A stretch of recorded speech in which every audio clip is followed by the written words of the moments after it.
Dofopa and I can say what this year. My mema akwaba emra Adom TV. You may deal with encranchen semre. Na osumfo Apostle Dr. Nita Kotego na mtejo ma you may deal with me. Mame na ase se wanya mre na me no beto na montuo. Enne so wo hihye won hyebre shaping your destiny. That's the ultimate goal of life. Baba ye boy nya ye bia no e hihye a wo hihye ama won kra bia na wo hyebre. Onipa bia adechim bia no wo twere enkrata wo tintim wonam ne yeso no kasa so edi tintim wo hyebre awieye ene on kra bia se de besi akono.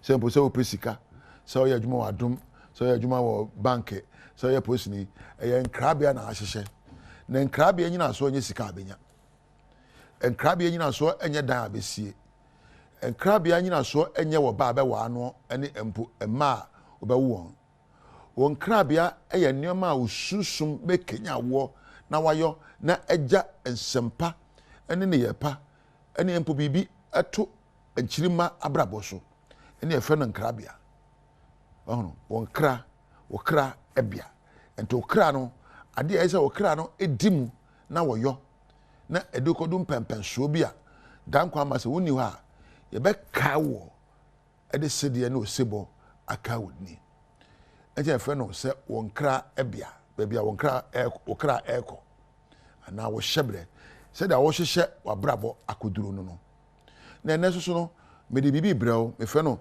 don't waste too much time and energy on the small stuff.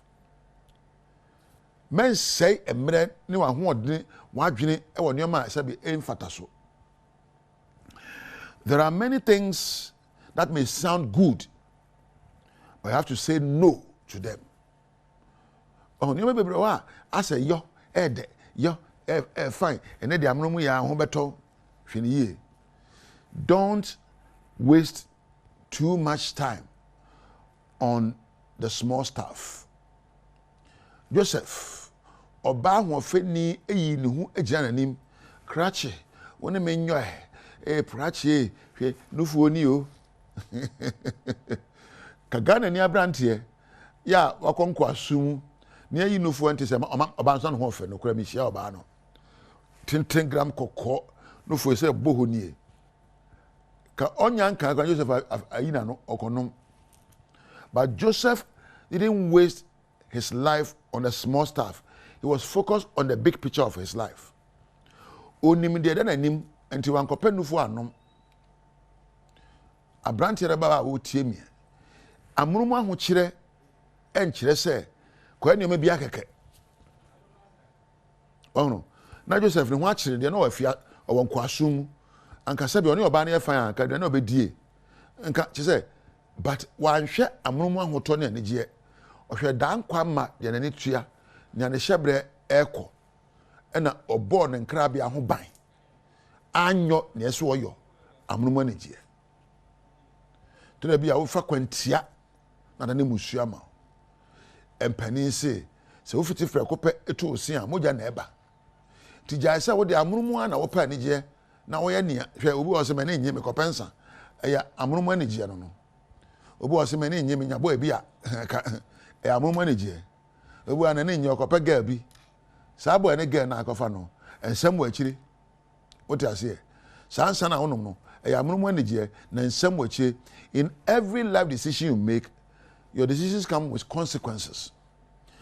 To sue bi abetusu na montuo bi abetu no e de ehu ennyoma ebrew na bisa won say na meye se akatua no ba metimi asomu ana aso akatua no beboa me dan kwa ma ye de hyebre we edaba bie na wo pre ape na amunumu no nneoma bi besisi wa kwan so wa hwe ne yi a ebi abaguro ebi ese obenwenwi afate modne afa pesem nkonya kwan afa kwantia so akope bibie na esi wa kwan eno ne sebe eduboni a wonumi eye kwantia so ne je na wo pe nya botre wate na don't waste your energy onyame ma wadwem ahoɔdene ema tumi ne mre se fa hyehyɛ wabrabɔ awie de pa kopa nneoma ya amromu anigye emfo ne be ma wade share get be am manage o ma me twa me ho kakra e ko ba so bonsam na kire wo bonsam o gina hefa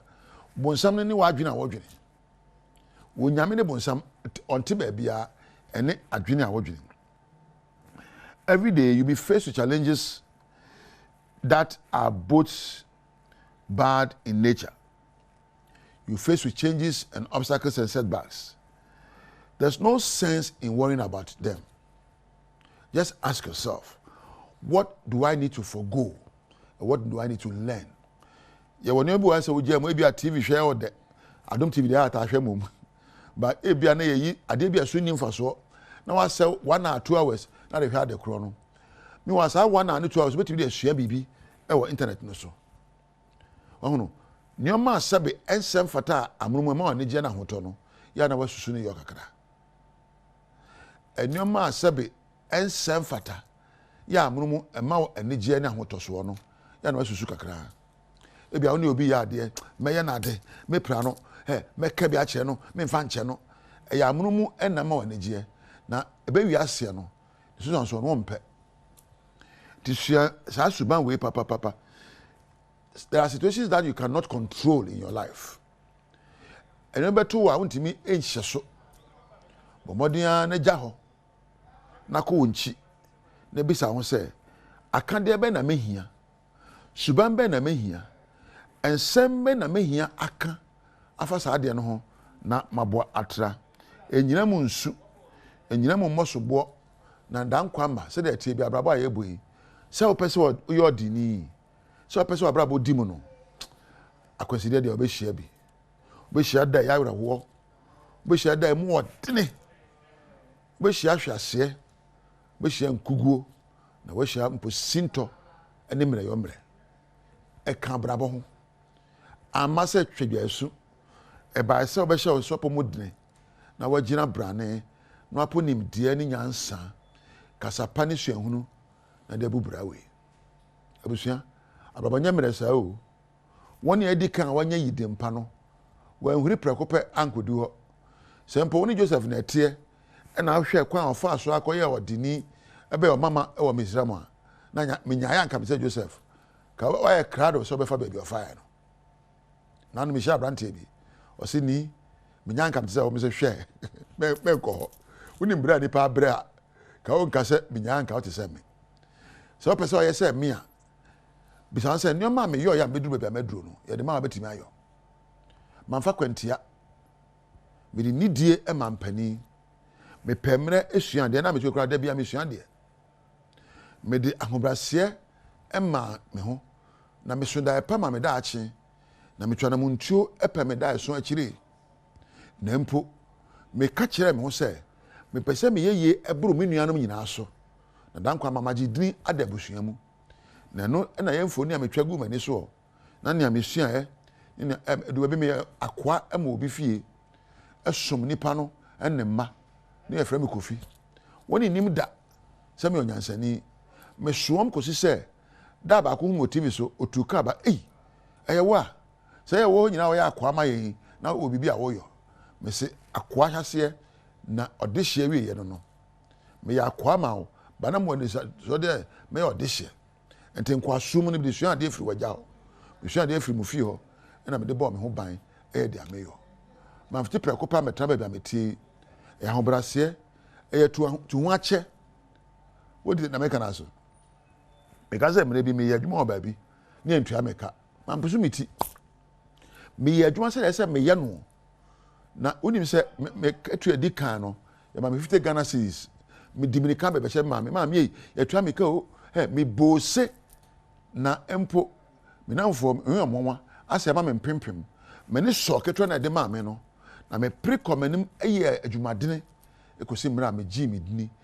adwuma na me yo ne mpo de manya ho mfaso eye din a me gi ye no na me nya aso mfaso ene me ne tuwache se me ye adwumadene osompa empo man tie me widie mu ampe amruma konode na me gira nsohwa no ebunkam so na me ye de se fata se ka me ye popular na ka me no monsa na yanko eye me wie ye no omunsam bia ni wiase kampese yankopon bi nti osoro ba bi ɔbonsam no te wadwen pono so ɛna onyame so woma no kwa a ɔbɛtena wadwen pono so onyame su ɛyɛ adwempa bonsam su ɛyɛ adwemfi sɛm no yi baako nnɛ ɔwadeɛ mu osikasɛm mu osuban no wɔ ne yɛ nyinam no ɔbonsam ɛnyɛ obi a ɔwɔ ntaman ɛne mpo wei ɛmɔfa no sɛ hɔn a ɔpɛ wɔ ayɛ wɔ ɛne adwene a wɔdwene onyame sunsun mu adwene nti minu mienu yɛbɛyɛ abrabɔ no a ɛyɛ a ma yɛnwene adwempa susu yɛ papa ma menkra wɔ ha na menna wase sɛ wanya mmara hwɛ me mo ma menna Nana Hema Asanto ase ɛna agya wɛka pɛdu ase ɛwɔ production room na menna Frank ɛna Prince ne Christopher ase wa onya mmara hwɛ me deɛ wo no nyame entina ya mo achibiem samu akwa Badom TV Badwam dwumadie no eso ya da Apostle Dr. Anita Ekutegwu ase eni nkranhyensem a ode abre de edu so ne Badwam kase samne ne etodwa mu bia obeti ne bambo mu odin ewo tema warehouse ewo free SHS anasa SHS nuane ehu ayedin no ehu nsam ye de bebremo ye bekọ na oral team metro operation recover all loot team no one more free ase institutions ahodo bi a abandada no mu niam ankoyie no wo hwehwem eno ne nsem bi na no pay medebro Adom TV Badwam kase wo share live on Facebook /Adom TV extra go TV 119 DSTV 280 and YouTube Adom TV 2 kwadomonline.com nsemi ni bebre so ewo ho medidi afia amankwa tamaklo afia ni de bientie said nsem ni chiromu etie make say senior high school nuane ya abeto dwase ho aye dinti tema warehouse nuane ahodo bi guo no bambo mu odin wo ofise penifo afriase ekọ ho akọje aduane sede mampani aka no kase no etwaso. The whole of last year now we've been advocating strongly say free SHS no cost no too much emma government enunte yentimi achieve the kind of quality I pena and the na ehumbe hia say yebema awofo ebebem na awofo atake the feeding component of the policy no esan say aban entimi enye nyina na awofo so de ya said say yenso yebebo aban aman na timi provide quality education ediama yemma enti se enne na se abane se eduane nti anka yema entimi enkusku ewo mra ka oso mkusku na yen current president his excellency John Mahama amasa odane se yen hwe na yen solve at the short term no yebe solve her problem na emi say as a coalition ya dia dem pa na sa ina yen na ye hwe say ebekon esan say education first of all right, it's a right. It was so now Operation Recover All Loot Team if one ora Mampani Mahama eneti yesebe ombeyen hwehwemode afa ban nyapadia hodo bia ebi binumo ebu afaso ketase hye proye no ho ensewon afrase ya wonmo eye emu nhwehwemu se de aban wonmo nsase ahodo bi no obo awramu ahwe se bia abandada asofo bia fa kwa na asese netie kase no etwaso. You can expect that our report, the oral report, which we will be presenting to His Excellency President John Dramani Mahama, we will capture all of what has gone on here. And remember that this visitation we are carrying out is also a validation exercise. We don't want to be an armchair committee where anything that is brought to our attention, we just put it in a report and then we present a report which may not be credible. So what we are also doing today is validating all the reports that have come in. Remember, we received petitions from the Vegetable Producers Association. Some of the MVTI folks also reached out to us. And so we are here to ascertain, to make sure that our report is accurate and is the reality. There is no, if you like, dramatization. There is no exaggeration. or there is no fabrication. We want our report to be very, very credible so that when we present our report to the president knows that this is a credible report. It is thorough, it is comprehensive, it is unimpeachable, and so we can now move to the next stage of oral. Dr. Kamasa Felix, a Vice President of the Federation of Association of Ghanaian Exporters, and also near Manibuni and Comotri Muno, and what did you just say? Abanye Tremoon Ebitu, one more free, one more ya, never agricultural mechanized center honomo. Currency, where can you move us without even having a place for us? So it's front and back, and then change of government when we realize that the following day I was around, I realized the activity is here going on there. Removing the roofing, they are loading the items, and then I even came in, but they didn't give me a chance to talk to anybody because the people are at the gate.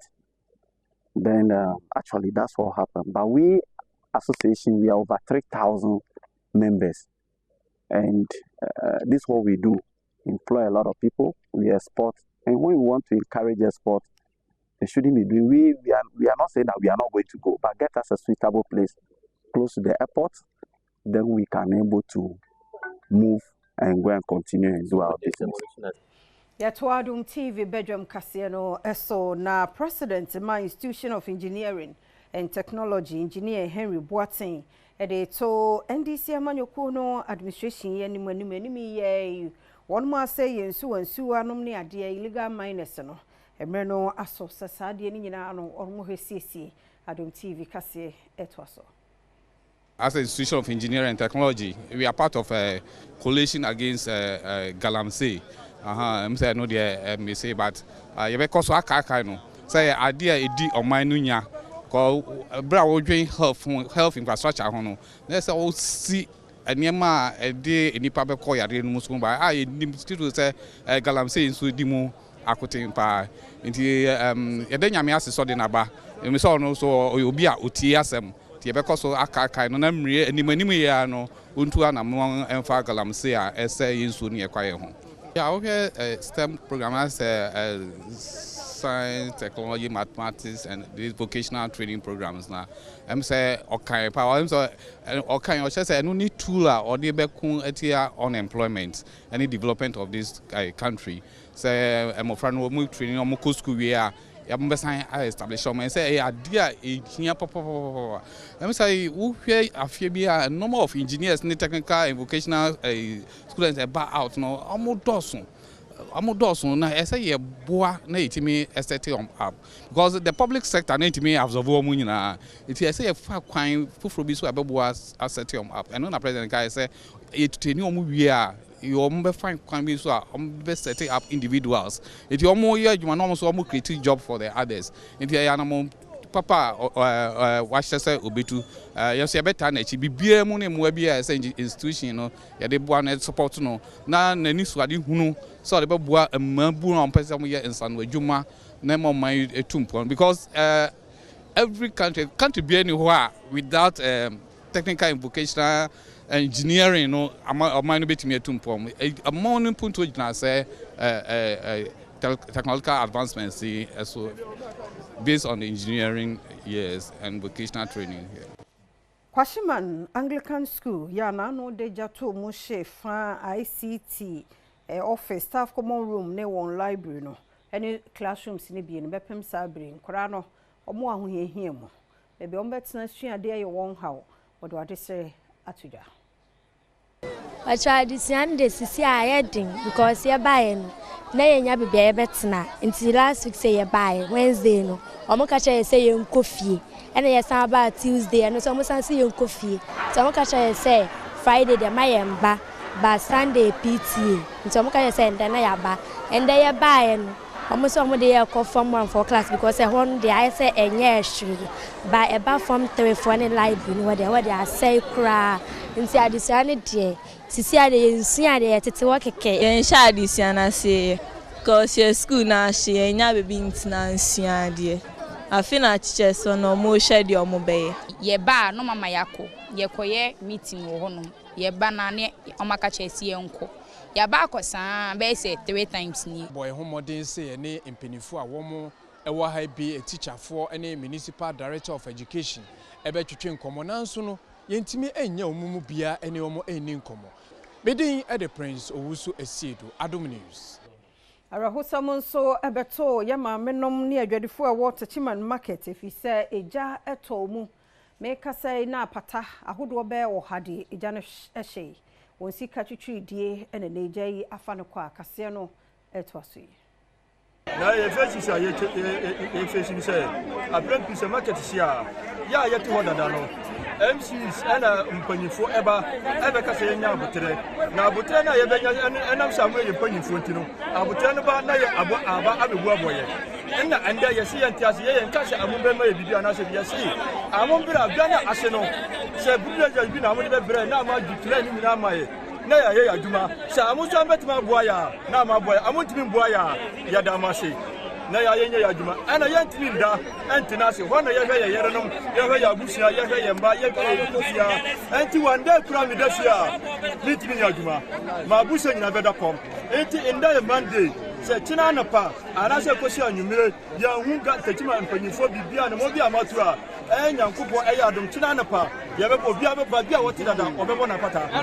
Yamani Boni Ekoto NDC Zongo Caucus coordinator ewo edwom honom a wono so ade ato adwadifo ni nyina animu se awradi ense nyina den de atwure no awradi emma emmesha honom emmaye na obi biara saa iwe atoranchimi eka ni nyina yemani bie wanya abutre na woma mranu enye adwuma yenim se hana munsa free economy yentimi nkasa yeji Africa nsem na nhihye papa bia ewo hono bia menim se assembly nim enomu ebetina azi ahihye Yamani Boni to aso eni dwadini ba ko a wono de eje eto odwom hono mo no anka no ne nso akronfo mum ena akwa akowia no no etwetwe nkomo Mipacho mi na mo hanyina munyina ahye Mipacho mi shi bi enie jana kamede ba akronfo awuro ho asese mi ne manyina me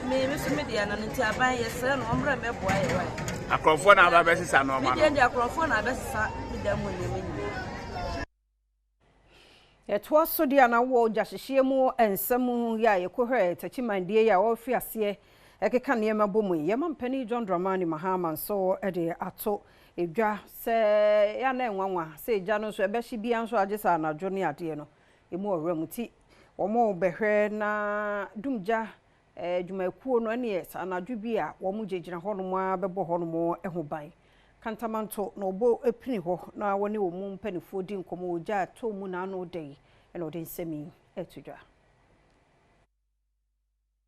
And so I've asked the security to arrange with the various security services to tighten security around major markets. In addition to that, we are asking the National Fire Service in the night, because these fires take place in the night, and that's what gives us room for suspicion that there are people who are deliberately doing this. In the daytime, you don't hear that there's a fire anywhere. How the fire can decide that it's only in the night that it ignites and burns, I mean, it's beyond anybody's imagination. And so the second is we are asking the fire service where there are major markets to deploy their fire tenders close to the markets in the night, so that in the event of a fire outbreak, they are right there on the scene to be able to quench it before it causes any damage happening. So these are some of the immediate steps we think we should take in terms of prevention. Wasan edi tudwa se enya de na ban no ebehwe se obi eja no eto wo japade mu ehye ne dwerebe no safo no wo mo ebefiri ho. Government is determined that nobody should be displaced because of this fire, and so everybody should be able to get back what place he had in the market. But of course, we must design it better and make sure that we build it in a better way.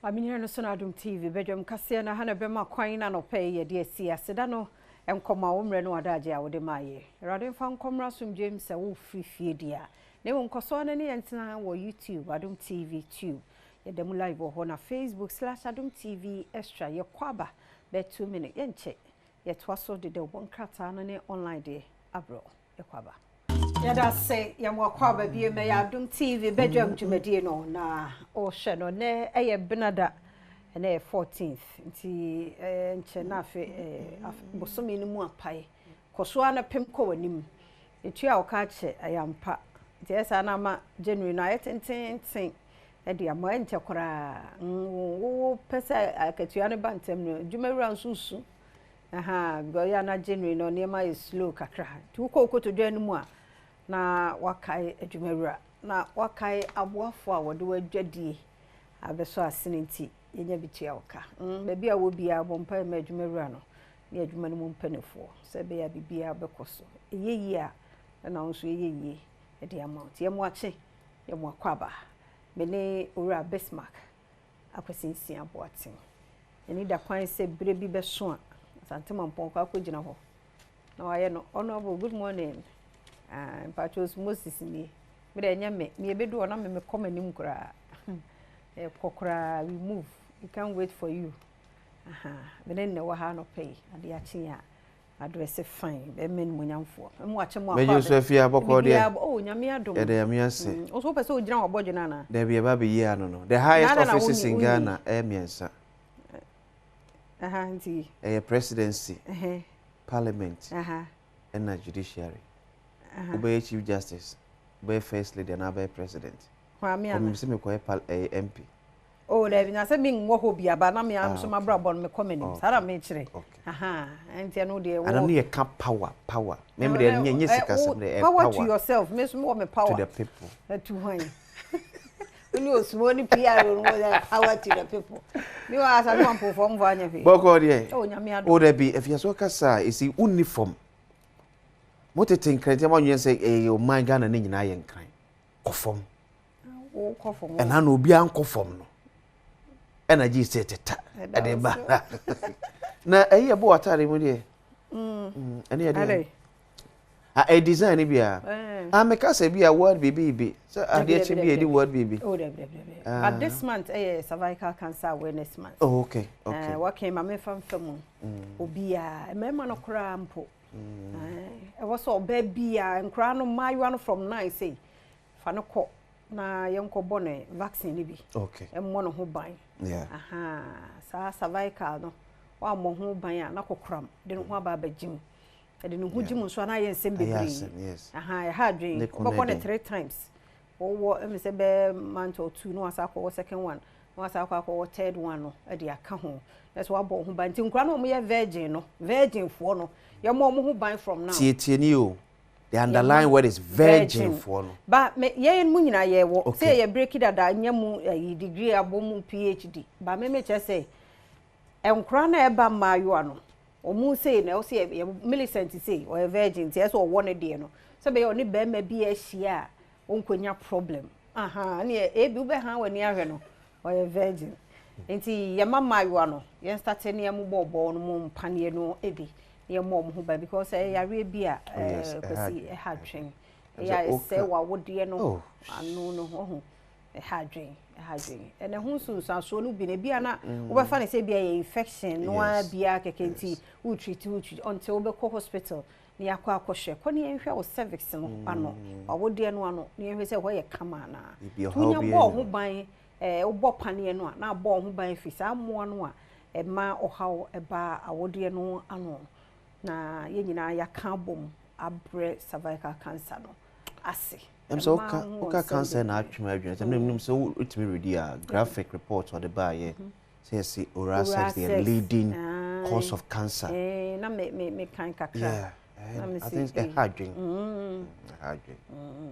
memma no mom ho ban yes mom ho ban oral sex no say na doctor for say about leading cancers forms of cancers what Ghana nyina say dey sa wono kwantwoma wo yire ba ku bia na nim se gay wo grese nye ba ko na ate ho a no dia sa wone no a na obi anko ba bia ne ye nko a ye ho no a ye circle na mu dia ene one of bia dia fam ba se na fie ni adwo ni esa because obi ara ne de infections de bia na bi wo no ho awu bom sa no asa de ho no sa no be very careful Munye careful ti say ono nko ade a ande wa de na nti agya wo ho no asesem kakra se be ya ni die ho akwadwo ho afie ni amani akoso ni nambasa no sa de wanye careful na sa minimum kokram no bia na we because infections bi o hwa yemfie ni hu mumye nyina yamo ye ho ban yamo no ho ban yamo ye ho ban ma ho hunidie nso nkoso yes twansuo gu ho saa nsuo no akeke wihia soap bi ni ade bi amfa nkwase ho ko nyame abodie mu na ho no ayo kama niema no wo ho clean ho mfa nsamore no nkorura ho se otete ho be wie che ne fi na wo saa de ko ho nti ye yesa niema we ya de prevent ye ho a se niema bia be kama pantino so ya asesem bia mono ban usi so mma hit nkom so wa fan sen wia so kra to so ya ayone asie ho no asie ho no kele mo bia timi ansen wie ma to so elim say na ma bebre wo mo pese mo pant be say abonte fine but make sure say iron what hit ama odi ato asie ho de so why at least unya panty 7 every day bia na o sheba ka nyumre de ya ja to so na mframa mfam kakra ba data wu pie de ya hye mo pasi Daily Graphic wani agede sese ofia wotu amanfofo sene be ya kokuram yade ya edi ni pewo ye memu tie director tu abras well bad you too sene be ya mama isi wo bi director simi mo ho bi se anyu ready ya omunya ntoso anoka de nchi ba ni nyina ka ho eye no kore oh yes ana pampe wo de da heat dem a heat ni so kra kose infection ni so bi research be ya oh afia oh it depends on panty kro wo se no na make and then online no ya be dem ye free wo fia ye free brand no we kakra oh but we be shot ade e be nya so we kan free ntina de da so na fie na patre na nye so be si krom na we jagum sa na tete da bi shane be chekere kama enyu ready munye from unza wa we da unza wa comfortable no we jeans e dey was a brand onye dey dey enko but yen to us na e dey akira yemfa Daily Graphic in chance ya spare parents SHS funding burden child rights activists eye ora bright kwaku apia ene kan say ma aban koche free senior high school kan bia fa ma wofo emom so nkotua fa bia aban ka so be ye obeye na aban fa ne nku na ontimi enye ne yem government will exploit private participation in ECG minister designate for energy John Abdullah Jinapo enso ne kan say ababetu adamu ahwe se benya ankrankra bi mo no ababata ECG unse be ye odwumadie no ebitimi awie period ya mo mamu nyina Finance Minister designate promises economic relief. Ye levy betting tax to go in first budget. Enti ora Dr. Cassiel ato ban forcing. And I can so say the first budget what be ban ye levy beko betting tax beko. Okay. Yes. I know chepa oh yes. Oh so say ministries ni nyina fie ne ti e finance.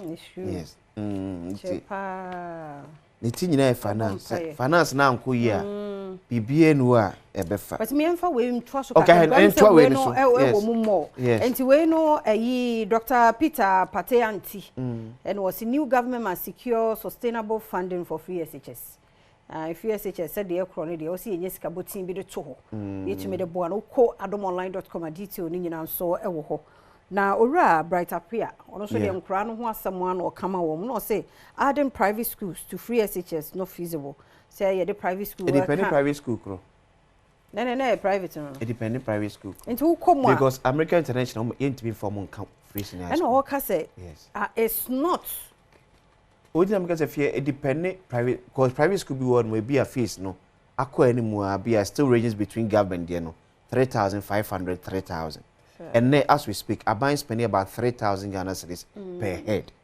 Okay. Additional for senior high school. But then, for example, we offer SOS near 120,000 cedis per term. And from account we own.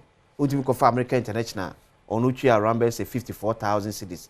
And account. And you know, so okay. Say no the.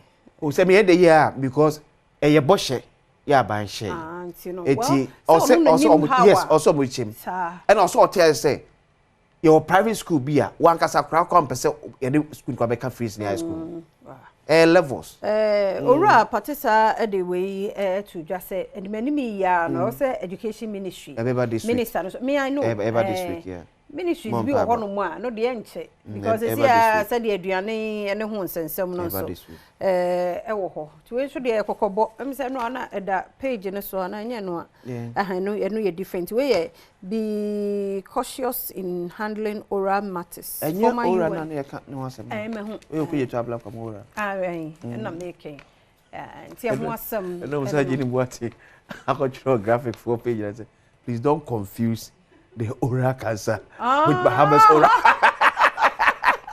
I ni pana ho ni. Enti sa aban oral no ye capital. Eno ye capital O R A L.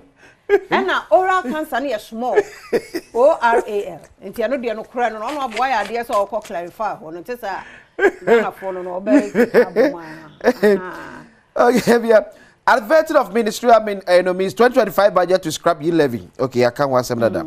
Government will tackle corruption head on. President Mahama and Nakacha so for said Ketasha Preka can dream dear. Na beni abre probation at me at to Asia Ghanaian Times and the overseer Mahama fulfills promise of creating youth ministry. It was the Mampani John Dramani Mahama Niafe National Youth Organizer of NDC. George Opare Ado, a.k. Pablo, Efoni, and Abba Ahanom. Mama meets IPPs amidst looming power crisis. Eti wana ebuami enyanyo ne ka de mampani Mahama no munyina ayehyiemu an kometimi afasoma ekatwitwiri de da waban entwiomo no ebetimi asorti ere afri wonum. Ashmore hijacks NDC Greater Accra appointment process. Eti Greater Accra Regional Chairman Suna the worker table ne so bose ene appointment also timi ye free Greater Accra no yeso hijack wadia kentenso wadia boso appointment be say krata ebe o so krata enso nya no kre un say because regional secretary no any regional for me can national secretary na ne ode any MMDC na nya no ho appointment na be we ye omoka un say president ayi ne say region bia antanase no nyine nkrofo mbra Kofobe na okay. And Kofobe be serve as ministers, as CEOs. Okay. Na omombra. Be see Ashmodi. So. Because Krata be PA. Here regional secretary in the sign. And they say who Krata from Ashmore. So office here catch Krata me and fan yasem. The emfa no chairman e de no. Chairman because omun hia ye. Emfa you. And the worker table man say Ashmore ye osi akwan. This is a Greater Accra. We are what was any position. What I say? Say ya beko concern about for. NDC jubilate over Ato Force's appointment as finance minister. Okay, I will abolish e-levy betting tax in my first budget. MD account and won asem. But men for the worker teams Hana asem kesim. Economic Times. Mahama focuses on creating well-paying jobs for Ghanaians as AGI calls for tax reforms. It is a President Mahama a share one a baby nyuma. So be have was a be ya ye be nyuma a chiakaye. If you make us we say Ghana, ya ketchia nye too bad. But any may consume ya ketchian the value of Sikano. 3,000 Ghana to see a chebu or memono. You $3,000 were breaching. But the value of your city no and I'm a Sikano in my hat. And then inflation I'm 23.8%. It would be 3,000 Ghana cities, almost better 700 Ghana is a cut off. Dollar to cedi. Apegene Bank of Ghana the number 14. UTC abonte so around 15. It would see cannot compare. Amonone dollar na utim say aye hat. So I think where we need to focus more, stabilizing the city, reducing inflation. But you say now penny Ato Force and so meet me say almost about back to single digit inflation. That would be the best. Because if you say and then me talk adie na my budget be at the whole month me say be about 2,000. My budget say be about 1,000 and the best spending ni ma to abonto. Now what you be a me kone ato to me mu a me say can so. So I think we should be more focused okwe betimi afa so a ye be stabilize the cedi no ni afia temi inflation ye be ko ye wie da se pa ye bom paye se di ma be koyie because obi abotomu eyo okay ma no akasa bia nkate ti no an yesre se kasa ni nyina no be reflect a obi a ye okay e bo Awurade mpaye nti wa wo kono Awurade mfa nkomra wate ene de obedie di bia to ho de na me be bo won sa be ka ti de hianza wo be pie no akoye yere wo ho adwuma no ketu bia nim ti de wo hu ne se bia ehwa no yere wo ho na no an ebenyini na ba ba kese e de amaw ye kɔ agudie mu nsɛm Eric opesi body beba de bebrew na fe health tips no na wotwe mu nyina no fruit ahodo no ayedie ne ho faso enura anka faso die wo mba 100 and I'm say wow na say ekwa hwede edi ni nyafunyafu they say mango na ba di mango di mango ni bi season ti wo say aba ne ho ebekɔ ti ne abedi bi gum na wa hu say wo build ho fine ewie pɛ na mambo atema e de ho sepe ebeto so afi nkomo ba ku mienu bi asɛm di kan beba eno hu say de otobo mu ho saa no saa asɛm edi kan ti sɛ de tie bia no kwasi beka no wia o de pensen mu no ato so wada wo ma waso amu afidie ne na Adom TV ne opɛ o tie uhunu bia no ye de bema wo ha gidigidi ne kasa ntwitwie bia nso enim ye da se baby afidie no da ha ye kwaba. Right, fantastic morning. And then some nice to say, good evening, some at 12 so Badwam so. Say Badwam will cancel some of the toss. There's a fantastic out paying so Franco Trading Enterprise. Or yes, ya concordia dear bro. Franco Trading Enterprise. Be a phone be a open. Ubenya be at the ato. And of course, ya Joe Medio for mono. Almost the other. And yema by kanwa on our benyana papa ato bano smart TVs fee 32-inch go see 100 inches ubenya bi ato ewo Franco Trading Enterprise air condition so ekoyi pa Samsung washing machine microwave ne blender ni nyina na ubenya bi ato Franco Trading Enterprise yes sponsors abrebi amoka homa ene sauna bro ya kweri ma me do number betu dwa mo mo sane tie Bernard Padi bo me producer Kejoran Kasani Erica Siri where me akwa be chassis ne fixtures ahodo in the EPL very interesting fixtures in Bundesliga so fixtures so on the channel so for me now interesting fixtures no sit here quickly now for yanku anim Brentford and Manchester City Chelsea and Bournemouth and a day Bomona afe ya West Ham and Fulham about Northern Forest Liverpool. That's a big game 8 p.m. Here is Northern beat me a double over Liverpool na ya and also some AC tier EPL home and some higher over Manchester City game per Guardiola or on a manager Edema Man City higher over game this summer what they two journey. Right, I know Pep Guardiola and some more here to now in the Italian Serie A games because of the Como and AC Milan Atalanta versus Juventus now in the Bundesliga. Fixtures are cost when the on your screen. Sabri my Bundesliga results.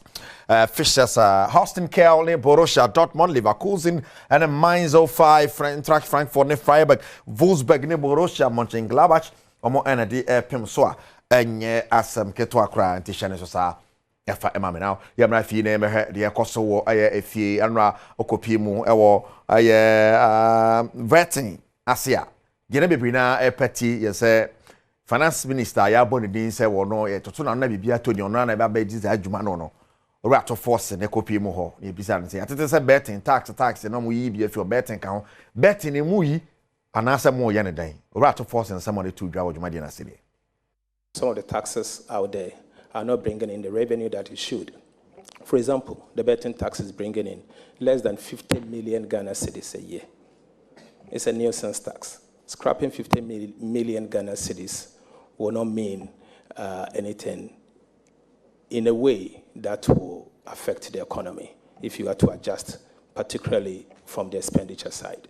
I mean, the noise with the betting tax and all does not comprehend the imposition of such a tax. And so I believe that scrapping such a tax will not necessarily affect the forward march of the Ghanaian economy. Thank you. To force and somebody to join on say betting tax na fi bia sika fi mu ba no nhada nye hu bia yi firi ho a ebe ha o man no bia etiano ne de odi etro ejara yankopie mu won sem from Afcon winner 1963 1965 papa ino ka ho abra na Ghana ye gi din wa Afcon ni mo ra Kofi Pare asem na making o say ye de boshe bi eto mani mo kira mo say be ya niam bi amomo abra mo je sa Afcon ni ma Ghana bi si ne ye nye mo mo kusudi ho ya pa o gidi class e bia no kra ka na Ghana trophy ja ye den no. We won 63, we won 65. We 63, they didn't give it to us. And then 65, they gave it to us. You see. So you were supposed to get two houses for winning 2 AFCON titles. AFCON titles, yeah. And they never came? No. Did you follow up? Did you follow up? It became something that we didn't follow up. It's happened many years ago. No, it was painful, but to me, we forgot about it. Kofi Pare, say when you and what they say some we adhere to a Gratian so Franco Trading Enterprise can one of pay the some no. And so at the Bayanko PMO Metema Kumase, Asante Kotoko, Wamo Akachi, what in some Atudra H. Rimos and Anwada FA Cup run of 32 game of Mutimi Winnie and no. Then Yaji Hunye Pa, just say the airport team that is here, Queen is the Ochrenqualano, Omuhu, players no Casacho, Momote, effective communication, and Abuamane, as a dear man started Kuye the moment. Communication, cooperation, and coordination. Normally, it's very easy for the players to play together in every department of the game, whether it's defense, midfield, or attack. I think we are getting these 3 things working very well for us.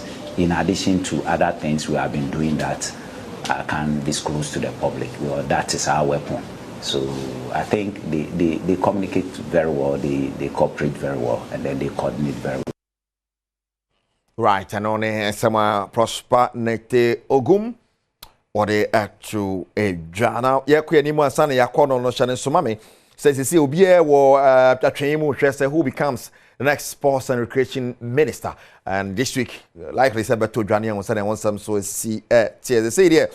Kaka Kono and Chesset or say, has to football confirming as a new player, a car to Nebro, and Sharon Gusu Coco, so the Kayo Wagadify. You got also Wagadify. I just say something which is there, the name was so 2 Kwayamfa. He's back. And House of Folk here in Irene and the Manaba and see a Capipa Works na ya sending us on some ABC call. Eti evacuating na ya sending 7 city area baba na yet some and so at the April Romeo and Namon Framamu as Andrea Ayo will be back our Black Stars in Ghana's next call up. Well, Bojuma call Havra. I started Bojuma this season in bad as I bring original Bias one Shegoa. Ya Nana Modern Bono Econ campaign, and you want to be part of the Black Stars squad right. They be 2 grand or 2 out of your next game. And we march it on to America Club. We very send a performance in Besiako. He's a captain of the Black Stars, and so we'll be in Black Stars in Sen and for Chileno. Now, yeah, kind of sign on a Nokia Samsung iPhone, no matter the phone, Franco Trading Enterprise. Now, make for at the amount smart TVs, so 32 inches, go see 100 inches. Boy. A sign for Franco Trading Enterprise. Also, the air conditioner will be at the better channel air Franco air condition 1.5 horsepower, 2.0, 2.5 horsepower Franco air condition. Fridge beer Opebiano, Ubenya Franco Trading Enterprise. Washing machine, microwave, blender, a bio CCTV cameras and Nida panel Franco Trading Enterprise. I give 40% discount to more at the Abano so far on Jim Nebi. This can you want to who be a coin be a better wait now the one room.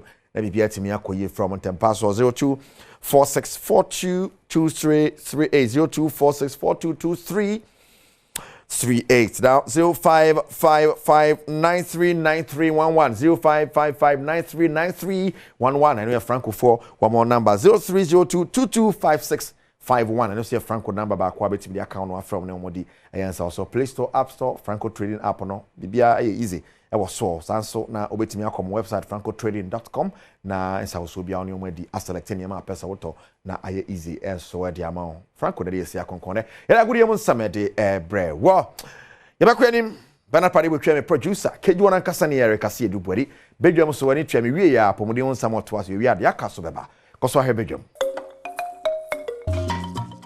medaseme mo akwa banenso de Badwam TV bedwam health tips eso na watching nkoma yedie eye fruits enuaba ehun faso ewo wo ye nipadua mu ntia wo se wodi bibra no bra no me dia se de kwa ma endpoint homeopathic clinic fa Dr. Edubuatin so personal doctor bibi how adwen bi afre no bibia obeje so no wati o na emo mema na prostate ne de gusu scan am free e ma no so sa say infection a ubo wura na tena ye ho obecheke e de am free wo frɛ no 0244867068 a obeje so friend CCA nene nkasa medidi afia amankwa tamaklo nene Dr. Benjamin Nuakon ye clinical nutritionist ena na wotwi edi nkomo no oboaye enenso ye kasa afa banana anase kwadu eho dog nenso me mo akwaba Josephia eda se enra odi efa orange anase anka mu nene osi yen kasa mfa banana eho etio yo kwadu ye aduane a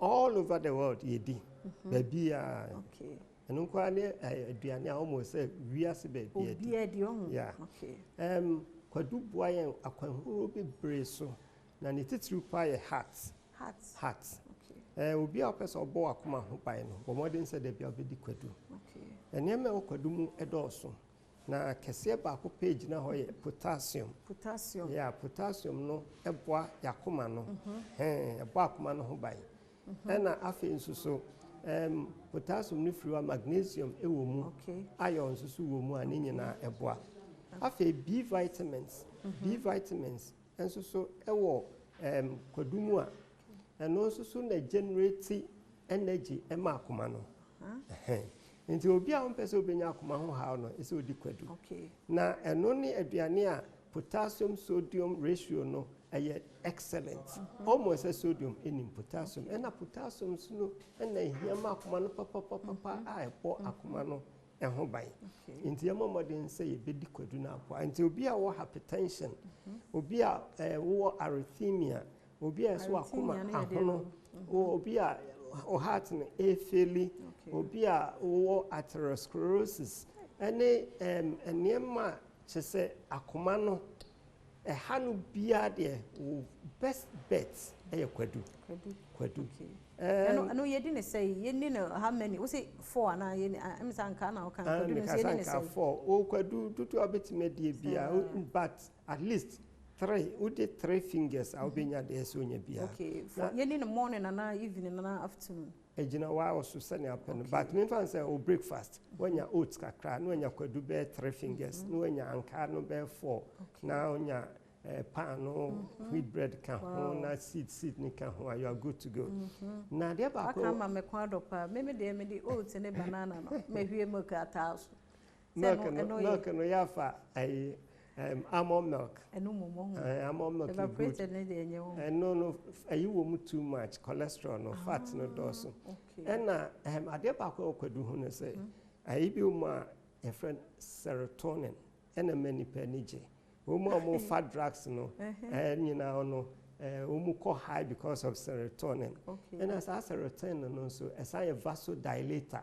ebie intinu mu nti wudi kwadu a ama wani age yedma on nerves no enso so ho ena esen bie intinu mu nti moja betimi flow intinu mu kama makoma ya me ya se ni ade nyina nti kwadu ye aduane ase e bomodin se de bia no every day just say bia or diabetes diabetes they want to mean didn't be brace because of the sugar content no vitamins are horrible be wom vitamin E wom B vitamins no wom C so wom nti kwadu ye aduane ese e bomodin se e bedi papa omo aye no ne besre omo se momo fanro se no na me bekan momo fanro nse na ye chembedie utwa kwadu no gu ho na o de botto gu so na o de nwura ne ne ma bebre gu so a e bebre kama yenye ne sa na aboa e da se ne wa brofo ni loka ye ni nyina e bia ye good okay enenso ye mfa ho si ha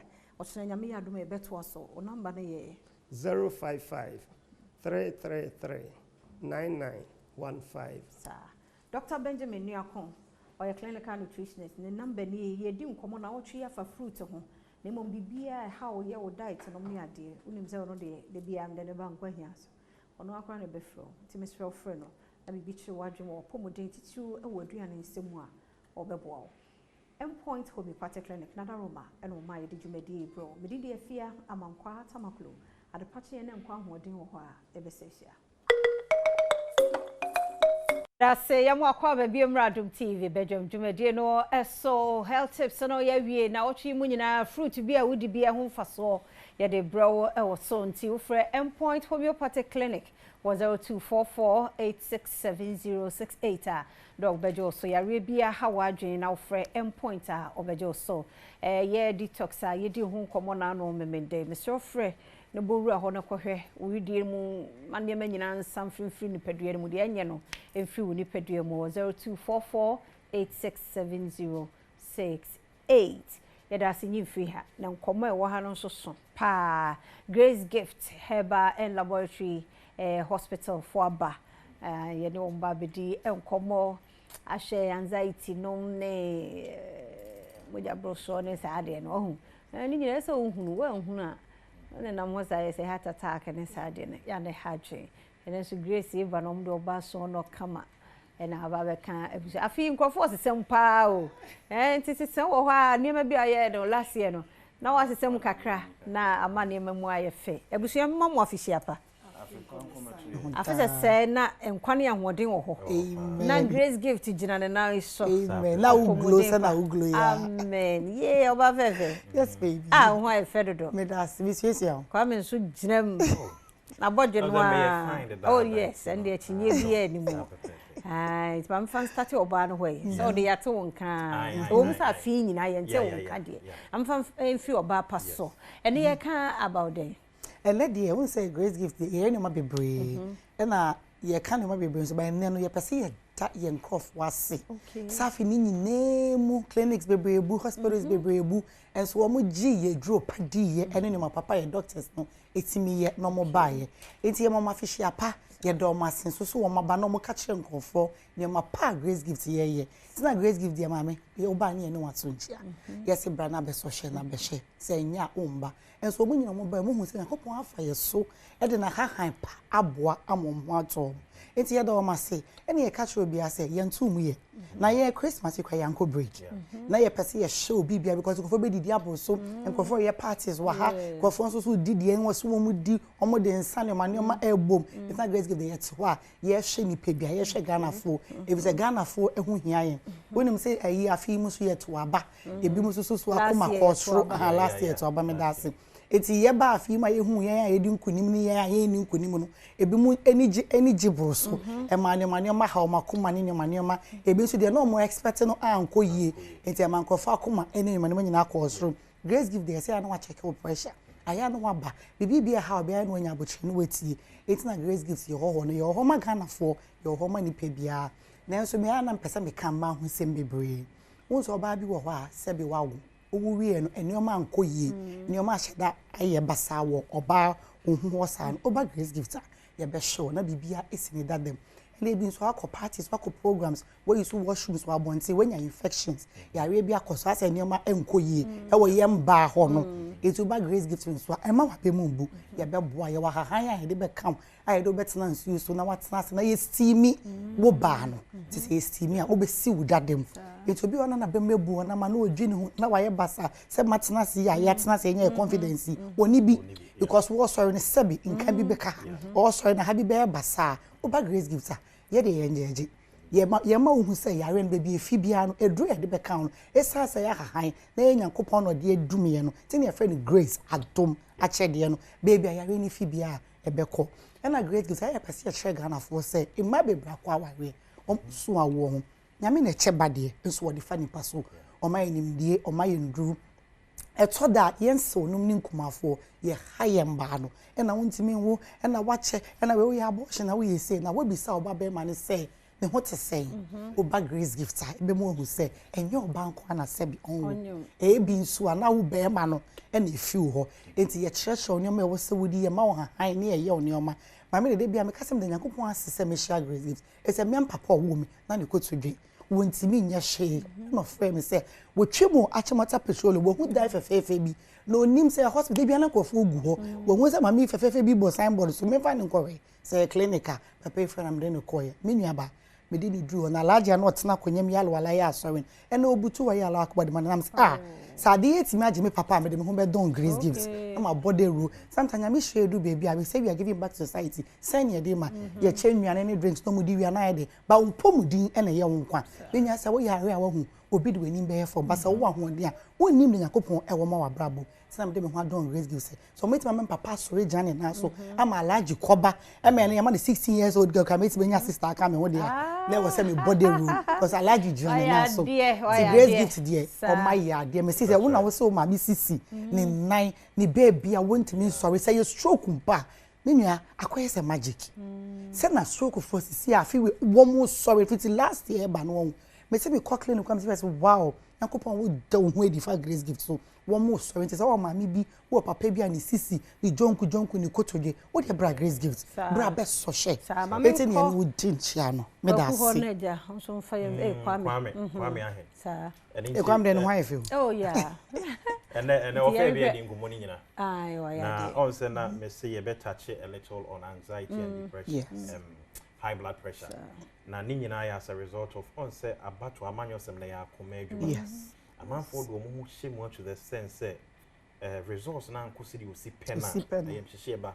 There's been several cases I rush am to the hospital even election period because they are akoma adwuma no na me amanfo hu say ade a friend anxiety to say expectation ebia de bia na drink tinkiti bi da so unim the outcome of ade e ba besi no ade amanfo bebre aha won ache it can be chronic.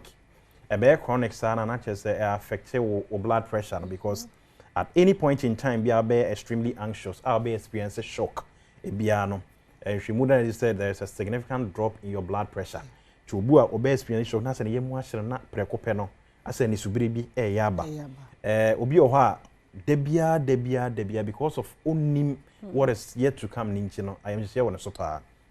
Ye one another syndrome bia obi woko hospital ye de cap swig ade de check we no ohun ya na ye mu ahye no enchi at that moment the nurse na am wan dwodwo ho ne check o pressure obo na wo so chamanfo bebre ho a omo de dro so not because e bia o pressure but say am chise nkete na bia o hospital na ye mu ahye no ene bia doctor for bi no ma diagnose bi o high blood pressure ba me ka say uncontrolled level of high blood pressure no e dis so boni bebre ba amanfo bebre nya kidney infection onomonsa odwene ho ase kwan be na ekofa so bai ebia na yesa am shake the na say uncontrolled level of high blood pressure na this ade aba me say aka we say high blood pressure ba ofi be srawa wo de dom neba oba wo de diabetes bit me aba obetimi de stroke aba obetimi de anifra e de aba e mema kwa de se be ye mbo wo de be ma wuye nyina beba ti yare ba ko be bo pono no wampe tuasia e de nsanso bo ne bebre neba e nti me ka kira manfo se de bia me kan hwemu ekọ na benyina apart from painkillers I can say cause a kidney failure no high blood pressure is one of the leading cause and also a cause a kidney failure nti ne enkomo nyina ne se amanfo nchie na won muntu ana mama ya be de yaba ye bo adwuma ye ni holiday the number need to drama sisi afre ye sisi a ye ni nko grace gift wo ni de mu a woni hu na de a numbers no egu tv na se wasonso na tia sama me body ama ma wo fa se bi ntwerento ma numbers no 0543 0543 32 00 30 and 0246 518 003 yechira kwan ye wachi motakra ha new petroleum ye dine effect se hotel hola papa hu ya ide ko enye yira kwan kra kuma sense ye wo shim school junction by request kwan no so hwa ne yo e ho no so dine no 5 stars na se se bia omoja wo mo hwe yare to de bra grace gift de tie bia e fita nso eno de enye fita kuma se de na say brownish cream na efe wo de da efe bia wo hwimu twa right na e grace gift and am say me dey ask me to quickly wo say obi wo ha ontimi friend kasa ye na mal ba ko ye WhatsApp wo dey send audio and I say obi a text ye read ya ya be fro na ya ma only nurses akasa and ye ba be start free health screening so wo dey mombra say what na see ya wa bro bi me call clinic bra na me jojo me ma free massage and I dey Sunday ye ni break it's na Christmas ya break you yet what here she Ghana for ye djuma no ye da se heba and laboratory services na ye te one mon kanonti ya more condition bi din enkyerese one mon ye hospital to ko ho na ko ho apomuden mo ensem ye gusoa ya ye ka ye ho se support smoke free policies support smoke-free policies. Na say amamra no e wo hono mo se wono nom cigarette nom ne shisha nom ne ade wo public places a emra no e wo ho a ene obedi dwuma.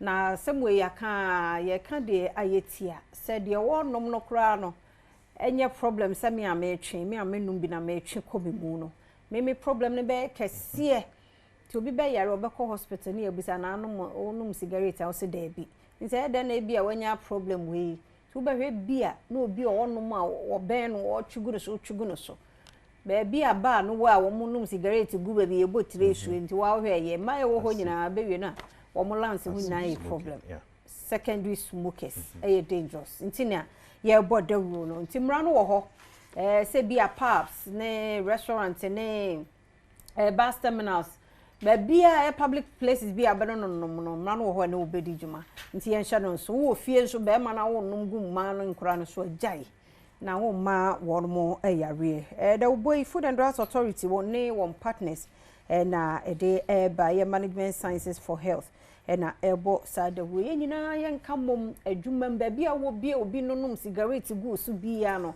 bono ko ka kire nse me do from Israel ke be ya ko hye ba bi kura chi na wo ye wan hwe benya nsusu so bone wo me so ono wo benya bi de ne so me no amennom na me twe keke no me de no ano ode ehu da ro ne ye bo nti hye no nso ne nyina ye ntai FDA no won partners achi na da wo nko ba bia ye ntwe ehu free shisha no young ones na mo shisha mo de bo life no ebe ha odache nti genya dache mpo wono na abohu ase hu sunsu aso ayi bebre medi de afia amankwa atamaklu mambo atma ye krado odi ahu sepe to so kwesi beba de ase medi kan beba na fe pense mu nso abakoso ma afidie ne na ha na ye medofo papa bi anti ama ye Kenya anti ama ayu anti ama young person ene na oda anti ama onkwaso say ye bo a kwatenten dori no for bo atma odofo papa bi ne okunu and I wish you a happy birthday. Patenti and wedding woman, and yes, at the mo. No birthday, Sidi and your funoma, and name Kunim, and ye, Cassia Manu Busia. Happy birthday, Antiama, ye come on what my cradle. It was so. Good morning, I'm so good. Badwam was a pet Jumezido, or one of some for the Fancy Doll, President for the Brothers and Sisters Association. But no, he's asked. And I pay visible beyond who Papa Miss Entertainment and some and Mazerba Bosumo. Say Mroka share the moon some Muzana, amazing Hana, maybe said the Mabo Fraba strike and Dama child actor na Sisiarano, Wabe Pin Abba the Henodono. I'm a Sisiarano, who says no loco, says me to Bancho, says the bear brothers who today. I do not know, ma'am, in Shada Muhuma. Being Banyan and Baye. One man you work here for me, baby, Mona Brabo. What we could do no, brother. It's not say you to me say. Why isn't a strike a little? Why is the little? One John Cherry Biarna, I've been say about fun of tonneau gunshots. Or bear cade we so no na langina it's na kakra wan cherry biara or son be catch and there or yaza abente be ko wi phone striker chema phone onyi ho hwe wa cheche na asem asem no ite ya bejibi bi also ma pom ho bebi asem no pedo okekekesi me yente striker ai or kan na asem ti no yente you can leave me because I'm from the streets. And I grew up from the streets, and I learned my skills from the streets. I learned everything from the streets. So I'm a street boy, and I can't just go at once and say I've stopped this. It takes a time for me to, for me to stop all those things. But still, I keep trying for myself. For me stopping all these things, but. Still, you say I've still a phone of you. Phone. Me. That thing is a lie. That phone thing is a lie. Me, I can't be with you and still a phone of you. If you said, okay, I go to your drawer. Sometimes I take some 20 cities, some 10 cities from your drawer. So your phone go missing and you are saying the phone is with me. Me, that thing, that issue, this issue, me, I still doesn't understand this issue. Because me, this issue, I need to find out. I need to find all this issue out because it's a strange thing. It's strange. Please share the life. Let's share the life. Let's share the life and power tap. Let's share the life. Please, I need the life to be shared. And power tap and dash me more roses. I need more roses for the topic to be continued. Please, 1 rose. Please, 1 rose, please, 1 rose. I need 1 rose so that I'll still continue the topic.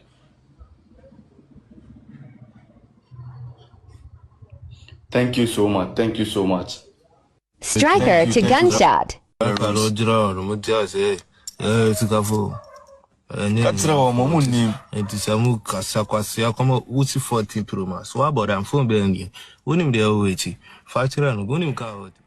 No, for all 1 rose and I want your story no. Brother, when you know the streets of Fono, one streets no do work pretty obo ho n'enyim.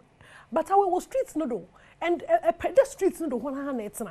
What you ye brother still like them issue yankasa no. I mean move video be if anytime move video boy won't be na mood cry say nti no I me free what na me light no mood kakra because more chire mu ne tirim hu nan ba o chire masika no nyono phone no ze enyono no fai yati ai na ye free ho no me Ghana furu chire ma sister Kubi wo krom hade ya broken hearts kuro nyen o ma ye nya so che the up till now sister t-shirt why nyum different you can say what's na release nyum wo chire ma still have broken hearts because brother no frack test no jan no keka phone what's na join the market is na ka ho for so to no chire ma no ankasa za o ye calm mat onya calm so dem Ghana furu ka onyam na America sister Debbie Ghana furu chire ma movie on but sister Debbie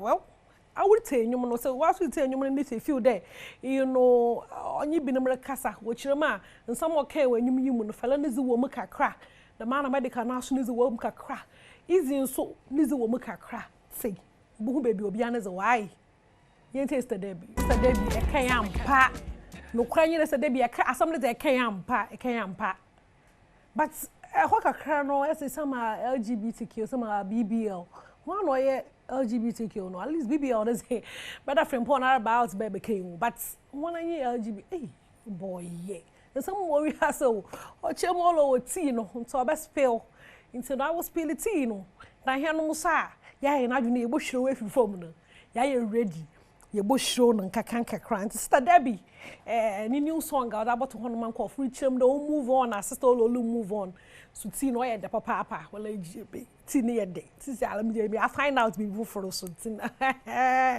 no asamara yen sister Debbie ho sam yin ma ye free honom na yen ka serious business kakra ai honorable one year busy kwa we plus and o chem there abro yen adwon do pedo kwa honorable no of course Shatawale ho kaja advice so was small what the shatter honom na keka food tank e bokwa na so no o chirem ha ono na wa aboa no mande wetum na we win ni seat o gomo central me yeke say za kwa me plus okay if afuta Shatawale ozema no. After I listened to everybody, I went to Shatawale. I said, Shatta, how come say when you go out, anytime you step out, everybody they follow you. When you step out, people they follow you. You will never go to Shatawale for sense. Me, I will, because I know that God does not put sense everywhere. Sometimes He hides it where you don't expect.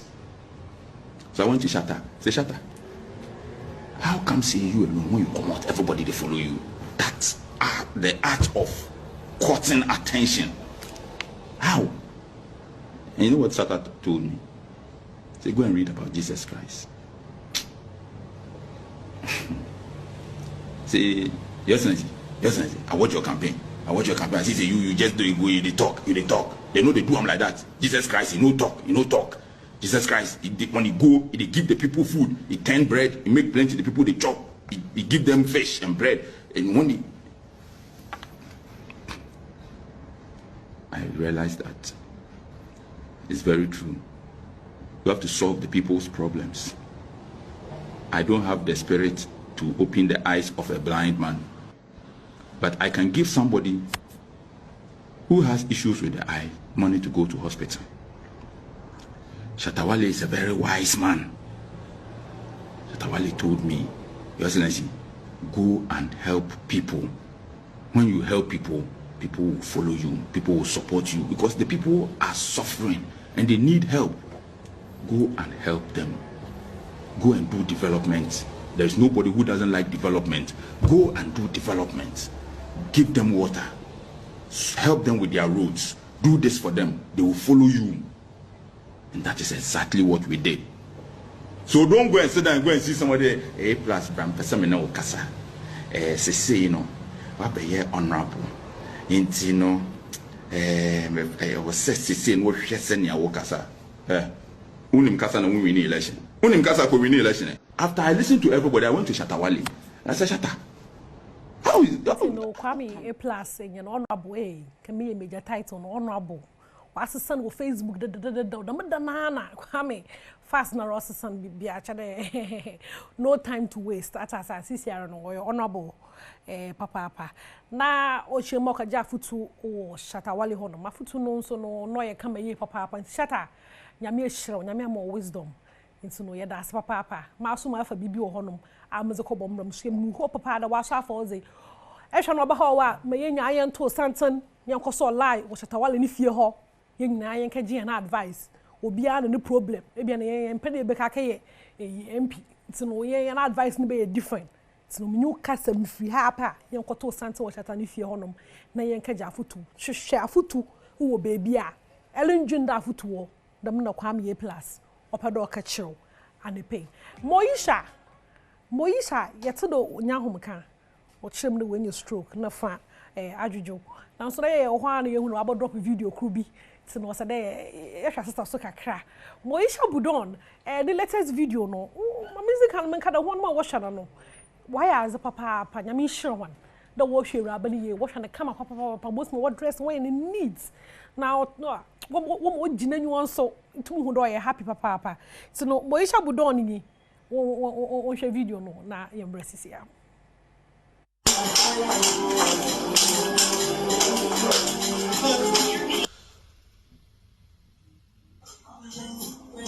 the club feeling no because I want the pink mono now attack or club papa o jinanyu ye papa ntira ye ho no mala wa ba club nyum ni bia man na o jinanyu na we hu do da ho atsonkom why as o omonye depressed bibia ko family tum hu de wo rehwa no fine papa nyimpore de medwume nyame nhira wa ate nyame nhira aya as papa Moisha o look happy not so healthy but mo wake bia no nyame beye exam no moyi e beye fine ate bibia beye fine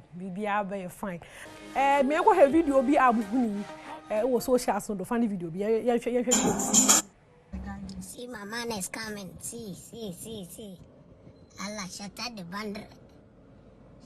bandre young rich nigga that is my nigga my G man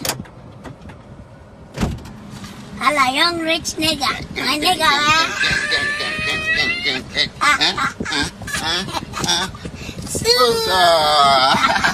Stop playing, bro.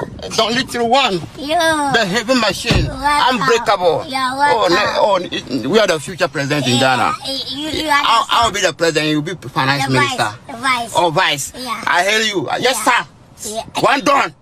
Now Ghana people say they don't need us again to become a president. Why? So they are sacking us. Why?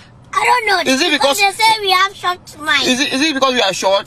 Exactly. So short with plenty money, is it a problem? It's not a problem. One dollar, I salute you. But we are wise. That's why we say we are chasers. But we are not chasers. Because nothing they chop our money. Only condoms. They chop our money.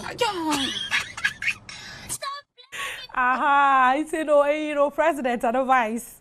And always she had to discuss Ghana economy more by atasa se no beti bia no ye ho asam na worka no ho asam aranyen na menyo worka say information so a o wi asa nkofo retwetwetwe ho ye papa enye TikTok bana yanhwa obabado what in the American abano waka che TikTok company in the one bombs now one ton company no ma American and yet the ma won't forget there was the Americans o baby jina TikTok do wa ban TikTok cry o America into and yet TikTok I was into ko obi na TikTok nti no the mun komwe na or ko do socials no do one ma worry a video work dey one last TikTok na zin nyina no ye hu nyina we see you all one month up to January 19th nti ye Mobeke kesi biara no yes the Badwam o had a Millicent na Masa Abraham and I was mumu o studio had the watch bibia crowd modezi ezamam o had osmosis a sound Isaac Hamwa share light ho and some certainly the Masa Israel ojina mu pampe o had the Mara OPD no bobo stories ni nyinara no ozamam da benje Weber a director Wobe Kofi Ampedu head of productions Richmond also temu honom me da wonyina ase da we abom na metum na mzabo ihu man kote na so wono wote ye che wori adwuma no o dross ye papa nto so de mada hona ase awa jembre anyim ye yi no so hu hia me chene hwe mada papa da anyim ye yi mo sorry do ifia man kwata maklo onye na atenafo so wo boso do say yada say biem samwa kwa Badwam TV Badwam dwumedie no so mambo atma yada say so de ahosepe no ebreye afenu ye hyemu no nche yi ne eye 14th nti yen client no guso a won mo ba na Adom Herbal Center ba ene ye se ba be ye adwuma no biem nti nuo no a won mo won last year won sheda pay attention ene wo da no wo so tie na nuo no de betimi aboa wo no de ho nkomo ba papa bi bna ba pa si adwam e de bre oba ye mo akwa be happy new year so many love returns mo afisi say na sika na ye bebre amen yes ene udi pa why mo na kan ye ya manya wo information no kokon bna wo ko na ka wo kai ne so wa ke no anwa you know very clean no and I would abo adwuma mo wa ya de na se me ana meto nte wo se me am use am nya ho faso se me ka na se wanti a ya nim no e be use wa ya de tie ko bi nti ase bi ade na abna yusu am so me yusu bi every na Adom Herbal ewo anope mo bibia official pa me sound so din check ese efi Adom Herbal Center ebro bibia ohwe yen ndwuma na ye ne last year no eno na yegusu ye ne momu ne ya hyemu kena na Adom Herbal Center yen na ye produce na fa X-Vein capsules na fa X-Vein mixture na fa so na fa Lady Clean na fa Lady Clean no eno na no pay me nua ba pese o de wo me fe mi du ba ya mi ko ye ya o no sin o sha efi baby she na fa Lady Clean no say ena tie wona da kem kama sawa ehye ho entu be hwe kakra egwa sawa nimo so your ba na se wo hwem ya no pay infections aja himfi ho aboso obu onum a scratch and win ahomete areho ahimfi otumi kekare na wati saa oji no anje obu onso insio egu no insio na egu no ede nkabone bi so enenam obu onso obu ni se wie no na ja nenka adenti na wo se ba ne saa anope se wo tie mi a bomoden se won sabeka nafa Lady Clean very very portable wo sha wo jeans that me the shop back pocket wo ko weekend na betumi de akọ and I will use a week before abekono where strategy tricks obi anchiro man chiro obi anchiro obi na mechiro what you say ma ka nya ka wo efe wo me ko Dubai yi na sise me ho oba de ede bia me kasa oba anya oba wa sha week kuntan bon straight se na hye mi na hye ne bare no de nam ho ne rig ka che se nyimpa bo ogina so setie no enya no na kire se wo yoba o enya no nko na kire se wo yoba oba anya oba we siesie ne hu na mani na himfie ho so koye because se abrante ni hu na physical appearance no eche no na kwa himfie na se koye a sister aunt na ho oho no bi wo ka se we dey hit and run ne maame bi na eye no just ni fie be ye na eye no because mama ne ba na omko wa check ase wa hwese bibia okay die wa hwe wa check corner hwe say bia ye complete enye complete bo modern sa won sabeka nafa lady clean bi na ehwe mo sesi ahemfie ho no mo emfama even so how you complete mpa there is no harm in enhancing nioma sesi no more mane chimo we no use abey say so that dem say akora mo no what you say bo modern say oba de mama wa hu siesie no edi mu na sipi na sita eye nafa lady clean sense so na abegu ahemfie ho no mo kekao nsuo nsuo na egu no eden carbon bi enanam anase even awo anasa brabo mu semuti no ahemfie ho no ma bi wo ko partner ho pa na oyem ehyehew ene de last stop bo modern se wonsa ebeka nafa lady clean bi ebehwa aboa eyisa haw ni na ede fi ho no mo ede amount impempi eya na meka se bibi hyase se dan ho di ewo ni padwane ni a ewo mojanim na signs and symptoms bibi na trew se bibi enkoye ewo ni padwane nsu a egu ahemfie ho no makeka wo se nkabon na babetena ho no ewo mojanim na mom bibi na trew ahemfie na trew se bibi ye de enkoye wo system ni mu ente no sa no bayi seti we ni alright ubanum nafa x-vein mixture and the capsules nafa x-vein mixture and the capsules ubanum na de omojemu de wo system nim no be flash bibia out obayi seti we nafa x-vein mixture and the capsules say ena etie ubanum na wa seti we say dem dey can show na asawa ne hye asawa ne sa bit mouth of asawa de ne bonya din na wa use ne kama ohonum be siesie resource kama eno sa no ubo gwa kra je say tema hopopo na de sign check mamafo ana o check no munya hu na no sabe ba ko be kire o eti be sra me nyoma e ma mo ntent na ho na emema no entwum condemn ho efe ema ami infection intino na be ma ne ba no ko mema so mo kasa they have no na da me kasa bi a cho say abrante no ko wedding anu me na no keka na boss na fai o se ade chen on na wa fina dan fo be ma ne ye ko no se ndale do de ne kofie no still en kana guso aka nsa areho asefim adenti na wo se ba na sa oba sisi ho we ho efe but because of ne enko ye ho nti no wonte ne ka bio adenti na wo se ba na sa sisi ho na wo sunya wo partner na ne no entina because ma so time da ye ho unyini time no kwa na eko nti to when na the when remember no so most of the time I want to me can show say we na wo on can show obeko but dwe ho a won ti ase you may think say bia mo fanche ma den chi bia sex na anya de da na bibi no not that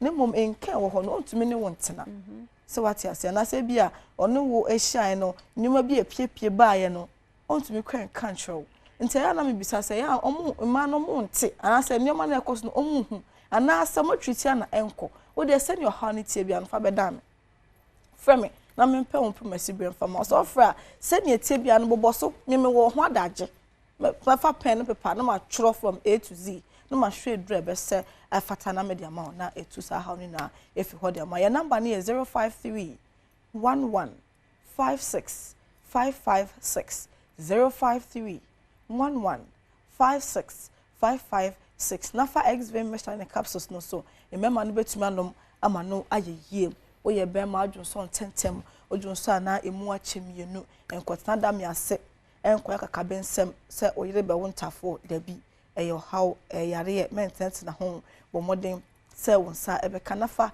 x-vein mixture in capsules bi be hwa boa eyisa how ni na efi ho no mo ede amawo ebi adwonso na nsu fita bi anase moje bi ede kire eba bohomodin se ubenya nafa x-vein mixture in capsules bi obu ho abema bi wa infection asa no so ache entini bema no asha sese shrink me try form moa ekohyem amakala no esesa ensuenso begu ano bomodin se wonsa ebeka nafa x-vein mixture ene ne capsules ebehwa boa isa how ni na ede fi ho no mo ede amam de kire wadwen so bia no pa beda me na yehwe na yini na emfi ho emfamanya me Adom TV ni na ebeko your number no 053 11 56 556 053 11 56 556 yendre pharmacy shops and herbal shops I wo krom ha bebia no wokwa wobenya bi ato me sanso esi number no so biam me se wo fra send your honey tea bia no ka tweme na me hwe address sefata na memfa emma e 053 1156 556 kaina hyɛ so sɛ apomodem pa emma asetena pa ntimi do ntena ho emma yare enje ni pedua no emmo so na Adom Herbal Center yɛse ndu papa ewo krom yɛda se papa panti na Adom Herbal Center na yɛte won kanenu no ofrɛ na nkyeremu bia na ombɛkyeremu de ama ne mo bɔwura pharmacy ne herbal shops bia mu a enuru a wabɔso ebi ɛwɔ hɔ ne nkomra ba ko bi nso hyɛ hɔ yɛ ba yɛbɛto aso yɛda CBM samu akwa bɛyɛ Adom TV Badwam na oguso hwɛ no afena hyase de ɛsɛ yɛ mma ne ɛbɛboa mu anya apɔmuden pa na watumi de atena medin ɛde afia amankwa tamaklo me wɔ Faith Homeopathic Clinic wɔ ha nzana me bisa wono mu ase omo asa babie madom ne nti omo ne asa ba be hyen mu biem tie ye Faith ye ewa pomudi mu bia laze wan hye dem pay attention afiye no omo hyase titie ne ye na de tosini wo ni pedua mu bia no bora Faith a didia na mo nti na ho ayode e mema mo achen mama mo afishia panso fin committee da Faith Homeopathic Clinic for ase sa fins mo ne ya sa ewura mu ti e bonya mempa ye so no ode ya hyase on fi ewie amen na ya resapa emfiri ho mra amen bi obewura mu bia no ho nto no mama Faith nso me sure sa Adom ne ho ye pa aya de am fa emfiri honorable Dr. Kofi Yamponsa ho wada mo bani ye hwede and then you share bibi ewo e kidney. Okay. Cause an nikita ni pedua ni nyina. Say aduane a obedi edru a obenom niema ebe woni pedua mu de ye na betre ni pedua mu on ne so ne so man ka ni pedua ni. Nti na adwuma na wo ye ne so. Di se wo ye nipa bia na so person wo trans cha mo ni ko kidney. Okay. Very very important. Cause emoja no hormones na ebe mo ahoden sonko no ni nyina no ni produce. Esa balance acid ne woni pedua ni.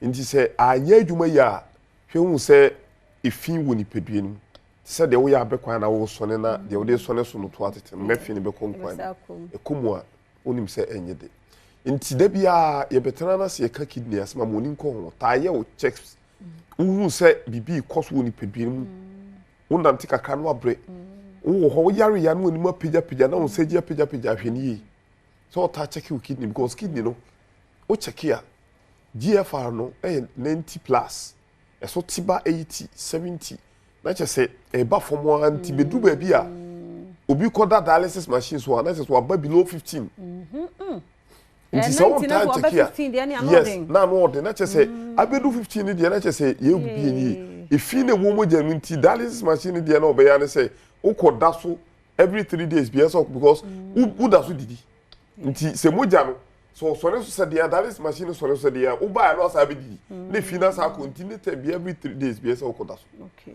nti ehupa na onim se omu a omu kidney eta asay no e affect ni pedua ni nyina because eno ye vital organ and very critical adwuma ye no ye more critical ti anyina adwuma ya organs aka ni nyina no hwesa akoma no uji muja na che ti o wese kidney be so ne so na osone so no de papa ne bre no wa cha ma ni pedua no di o de be bre no de o be che because ono de oda se wonya hu se muja na ba ni pedua nti ono so pompe ama ni pedua no eno e ba sa no a na o liver na e produce eye cholesterol no na no so na dwuma ya abafom o lungs no impensio se kidney na produce ye na se fi no fra na ko lungs ni mu a eno kra de wo nche wo be frim ti obi to nsuo mu a no ono bia na so obi wa ne lungs no eno na nsuo ni nya ko pe no ano enti ye hwe kidney se de esi dwuma so na ye ni nko ho wona nte kakra bra wo ye dwuma kakra bi no abrebra ona se pejapija moni nko ni pedua ho wo aso ofu ekese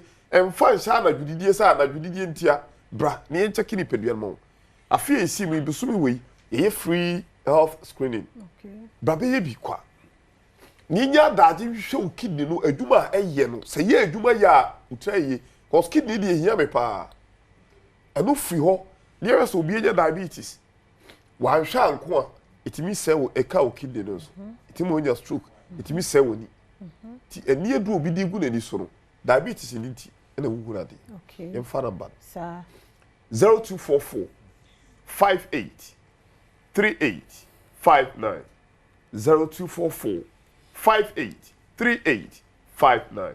Tigo line is 0275969414 and 0540710940. Into a coffee. Your sister, Dr. Boatin. Dr. Boatin. Stefia Yedase, and open so. The Dican, my memfa, your location, and so, and to us, the Dr. Bonsakano. A year, Oko, Kumasia, your Wahinema Kokobing, 18 Muhonomoa, Office Antase Kokobia, would you see 18 Muhonomoa, your branch, and not Ewoho. Anna Udu Accra Hanswa, your war a year Abuya Junction, Ufri Santa Maria, Eko, so to more, Usiwa Abuya Junction, a Honson, your branch, and not Ewoho. Anna Oba Koforidi Answa, your Pole Junction.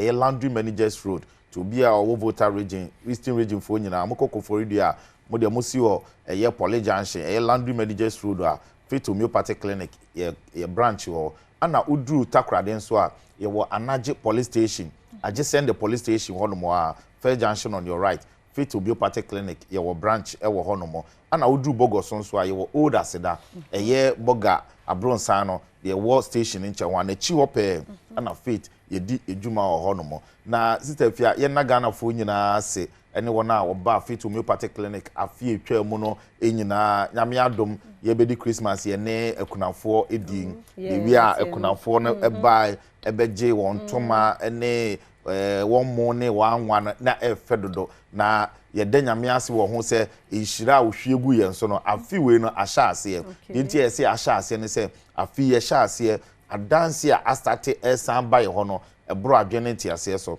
enu nti na anopei ye wo afidikase so e kan kire wo se o hwen da bia wo hwen obi wo se doctor ye hwem wo Adom TV so pa enso se be ya ye be ba ne asem yesro tugidie anamom e ma yare no entina wo so na enkoye chronic se de Dr. Mponzaka se kidney issue no start free filtration rate no I was say yeah above 90 enti eba below 90 na eba na bedu 50 na say what na wa che enti no entina ma yare no enche enkodu stage a ye ho hwe a enye to anamo na bra faith homeopathic clinic na ye moa na Stephen num say after every festive season bia aya na cardiovascular diseases say ekosoro bebre yare a efa akoma ho efa entini ni moja ni mo no eye ekoso because of enuane a ye di obi wo ha unim say ensakra onum bi da but because of festive season into no na wadi namfo achi na wakono no monsa bi etubo nse na afei ne ntini nyina mu asisi afei no onya atherosclerosis ne blood vessels na harden etubo nse circulation enya adwuma yie ebasa obo nse na ne pressure ekosoro enti obekọ hospital no yese ne pressure ekosoro pressure nso ne diabetes na nam enti no pressure ekosoro no obo nse na ema sugar level nso no start ekosoro and na say most of the condition that ekum nipa yie pa heart condition one of them chese wo hwa cardiovascular disease na akomayare heart failure any angina any sa yare ni nyina yare a ekum enkrofo yie pa na most of them no so no eba emoye nkaye ebu wo especially pressure say there are so many people are more high blood pressure they are not aware because symptoms on show any symptoms bia eti no say 1 2 and more amba faith na ya anye hwehwemu we wo nipaduam na ya identify this condition na ya nsi ano ntemo a wan hwe ya na the sudden stroke na e dey blow obi wo kra yes wanya cardiac arrest na wawu bebre ye nim prominent people bebre a ye beti yes wa film ye behwe na cardiac arrest ni nyina no say eba na say 1 2 1 and more ebetumi e de sa ohawo ye ya blow enu ti na faith say anopay bomodia say obetu anamo na waba yaso ye ho no mo oba ye won fidie bebre ho ye diagnose wo a ye be detoxify na ya twe toxic enema ukodi bronye ye ko nipadua mu nyina na ya twe ni nyina afrim ye massage na afi pains a uwo mu ni nyina no ni nyina afro afi ye wo vaginal stima eno so ye this stima yi infection bia efri nipadua mu frɛ ye number no na tu anamo na bra yaso ye ho no mo said ye de numbers na tu dwa no ubetumi afrɛ 0547 578494 0547 578494 and I say 0540 71 0940 0540 710940 and 0244 583859 0244 583859 nti yesro yare bia ha wo no afi 2025 there ye pese fit homeopathic clinic eye wo number 1 hospital ye beboa na ye tu yare bia ase afri ho no ama ye da faith homeopathic clinic for ase papa panti misro ya no akohwe wapomude anyare ansa wa anante ko ho na kohwe sede nipadua no mu atie aha na ye nkomo ni si kwasi aye krado ase medike to aso na afem pense mu aba medide afia abankwa tamaklo na birthday iwa ha happy birthday enko emma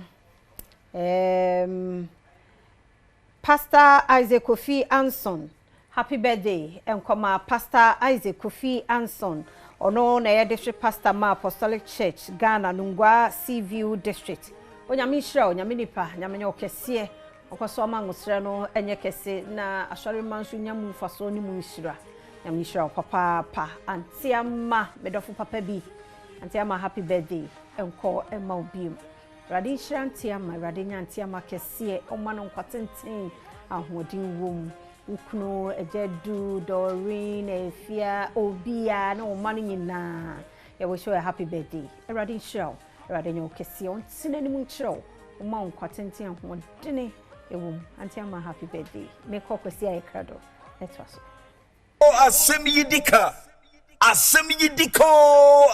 yidika hinna beka akwesi insia commander 6 karo sedi etie ya me ho nyina ache me ho nyina kwaba yere yakopon ase so de ene brada so ache so refi ho a ene eye exactly 1 week ya Mampeni John Dramani Mahama eso akofrem said the seat president of the Republic of Ghana, the commander-in-chief of the Ghana Armed Forces.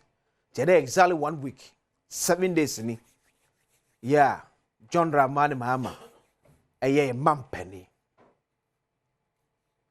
The clock keeps ticking. A human so a koso. Maybe I make a shame in for Mudia, the infant support and famua. It shouldn't be in the interest of anybody say Abayme Philly. Ophelia may na Philly. Ya mwana se fem ubo kodu 24 Ghana cedis. Kodu o mienka so na un supporter by to 10 cedis. So biya ketu bi obetimi aye biya yenye fan support. This is the only country Ghana yewo. Medini akwasinsia asebi ni kabre na edrusi eno am no hye kobo bi ase eba se aban esesa basabasaye ya epie ekire na eno am who statement me from the Greater Accra Regional Chairman of NDC Ora Emmanuel ni ashimo honom ema manage am first statement ni kire eba sa basabasaye ya ekosui ene a police phobia ho ebom mu a ono ankasa as a regional chairman what to animal so this is a state there be enye when I make up mama me ni ashimo statement no ora ni ashimo statement no na mepe beka the statement na why issue all dey e ka kira man for say mampani atan ye emobi apa so nkopa obi an free office bi otibia.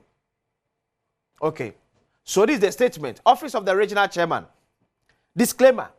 My attention has been drawn to some police personnel claiming to be coming from the office of the president and seizing the vehicles of public officers, including unlawfully invading government establishments and warehouses within the Greater Accra region.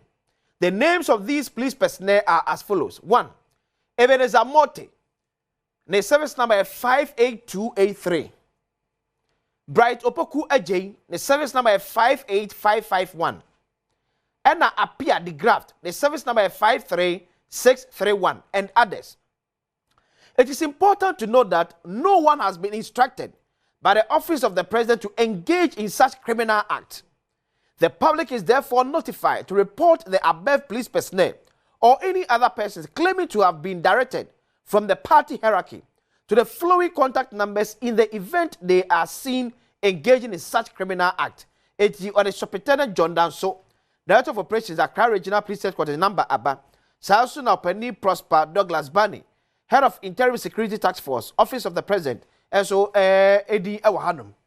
So Krata Asibwe Yinane said the Greater Accra Regional Chairman say, yes, a police phobia any adehye bi enam no musimo mo keka ayese mampani aso ye abo mo pa ese omogege cars fa free enkrofo especially when asum ye na to dan kwaku fado amamuo mu eno musa so bowura office epam krofo free wonum na owura ni ahimo se wono akasa ti asem no wa fa phone afre office of the president impedifo akasa ama no ba ya bo na se obia suma obia eti police for na edumom ni sai ni pa bonisem no am yesom kwaji a deputy clerk of parliament ne car with suspicion say a yaban car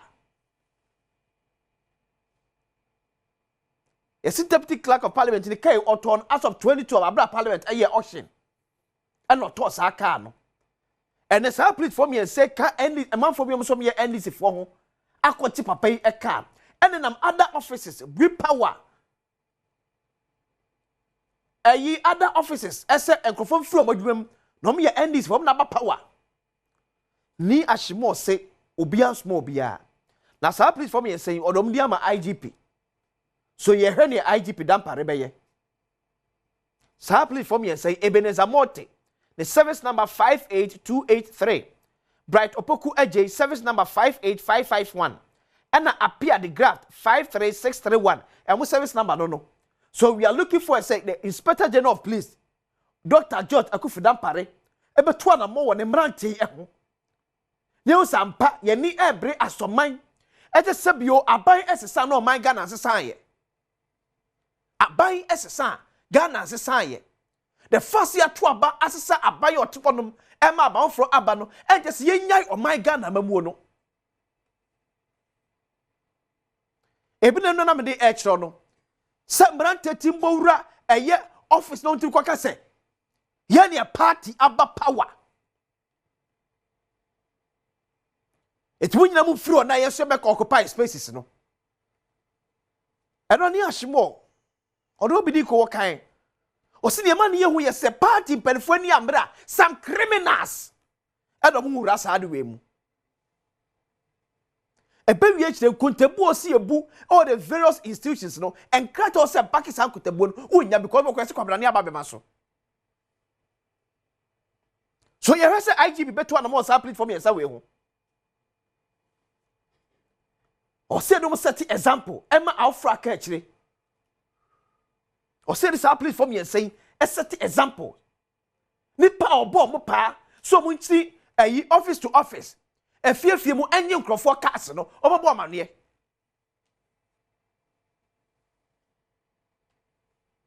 it brings me back to the discussion for this morning. You see e penisi kukukuri jaya keka no so be jai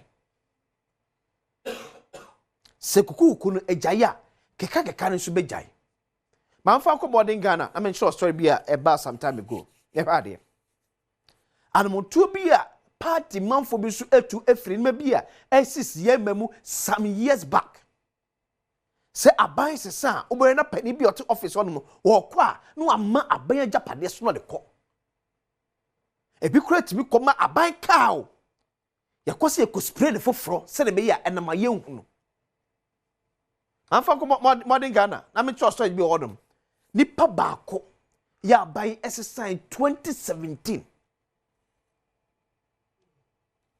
baako for over 30 cars in a caution na owo ne ho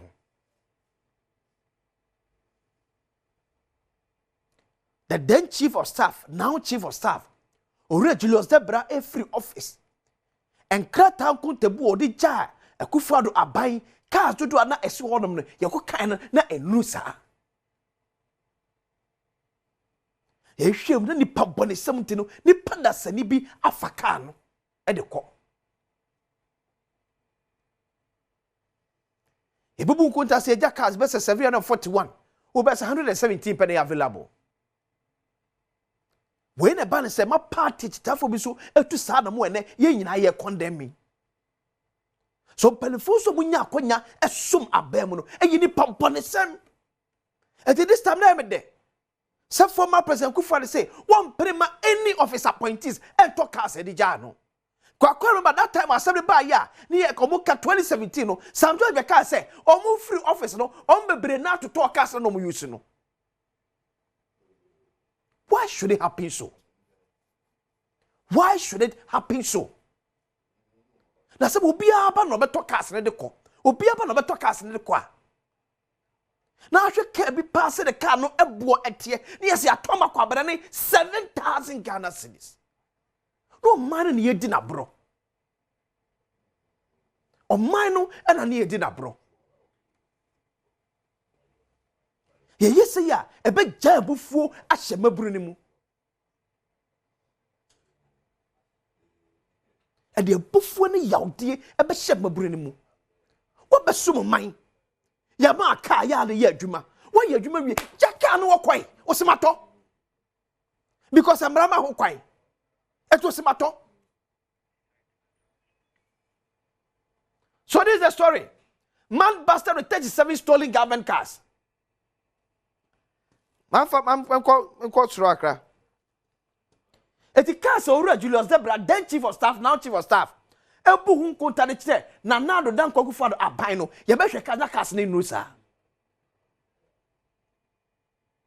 Ebi ewie bi. Ebi ko spray ne foforo. Adwembone wo trim. Adwembone pa wo trim. Quick man fa kwa Ashanti Regional kwhwe sene Ashanti Regional Coordinating Council. Baby asemampani tu kwa Ashanti man temu a also oda. Mame to se na honom tie. Hwe video yi. Semampani tu kwan eko Ashanti man temu a baby also oda. Hwade.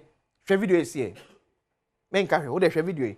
We na call me Ashanti Regional Secretary of NDC, Dr. Frank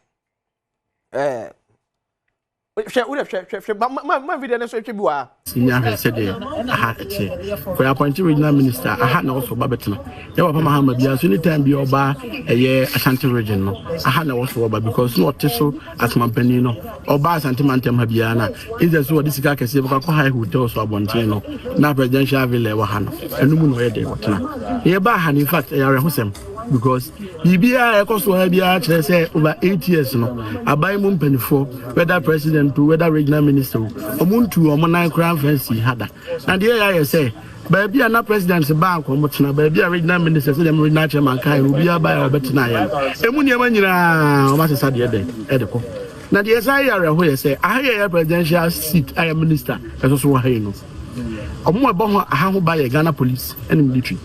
If the Ghana police catch as a panyampa and to be able to a condition can see the atunachi at the Anantia, the Ababachum, the free her, or man frames are a year burglar proof, nays, animal, Yama, the Ashes windows, not the name, my building, almost 2 trillion.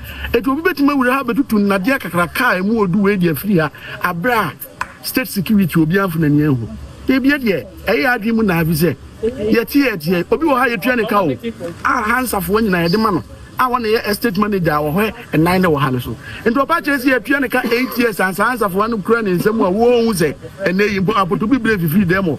And no one will say, if I sound so near, they didn't have better than because and there will be able to need the new beer. But you see, the issue of this neglect are also goes beyond their partisan politics. Udim ne man ya it means that for the past 8 years, a man penny could for the better Ghana kunyaso. Anytime you cook must be either so be fee and a behind hotel diamano. But omemu aboka esifie kuntai edi esikumase. Se man penny ko na be binti obeda ye man baby na. This is the state of the building. Ye ya bro fododo. Ya bro ya nwi o man ne ho abro pa na wo yetrim so no Simon say mensa I hear say Alain say oba issue statement and opay say we are all waiting for the statement near her response adeba but this is the state of a danya or say come on penny 22 free crime no do a sentiment no so what da a sentiment when you cook baby was what done. That is the state. You need to say, it's way or see a sabo kafu fro. Near Sadi say, name. Sema pani koda hotel e yo manika. O manika o. Yensua bibi. Yensua bibi enfem free ne yekoso nim. Enan Burkina Faso president by on boy eboje ni so. Our political class should learn something. I'm just president mama cry catch hey, amam penfo e ba nyina nkwa na ebo odi na samamfo no eboje bo ye ku o. Yensua bibi. Me din dia kwasensia. Assembly kene, yeni pense mu eto aso. Asem yidika. Eba mu nyina kwa babiem emfa emra badwam so bra wi yesi pense mu ebeto aso e de amamo. Penfo atras ye ba batwe enkomo. Ba kwekwa me was statement be from the office of the president signed by secretary to the president Callistus Mahama. PhD was said to Edward Nana Yaokranti, Chief Executive Officer, Minerals Income and Investment Fund, Accra. Dear Mr. Kranti, revocation of appointment as CEO of the Minerals Income and Investment Fund. I write to formally inform you that His Excellency John Dramani Mahama has revoked your appointment as the Chief Executive Officer of the Minerals Income and Investment Fund, effective immediately.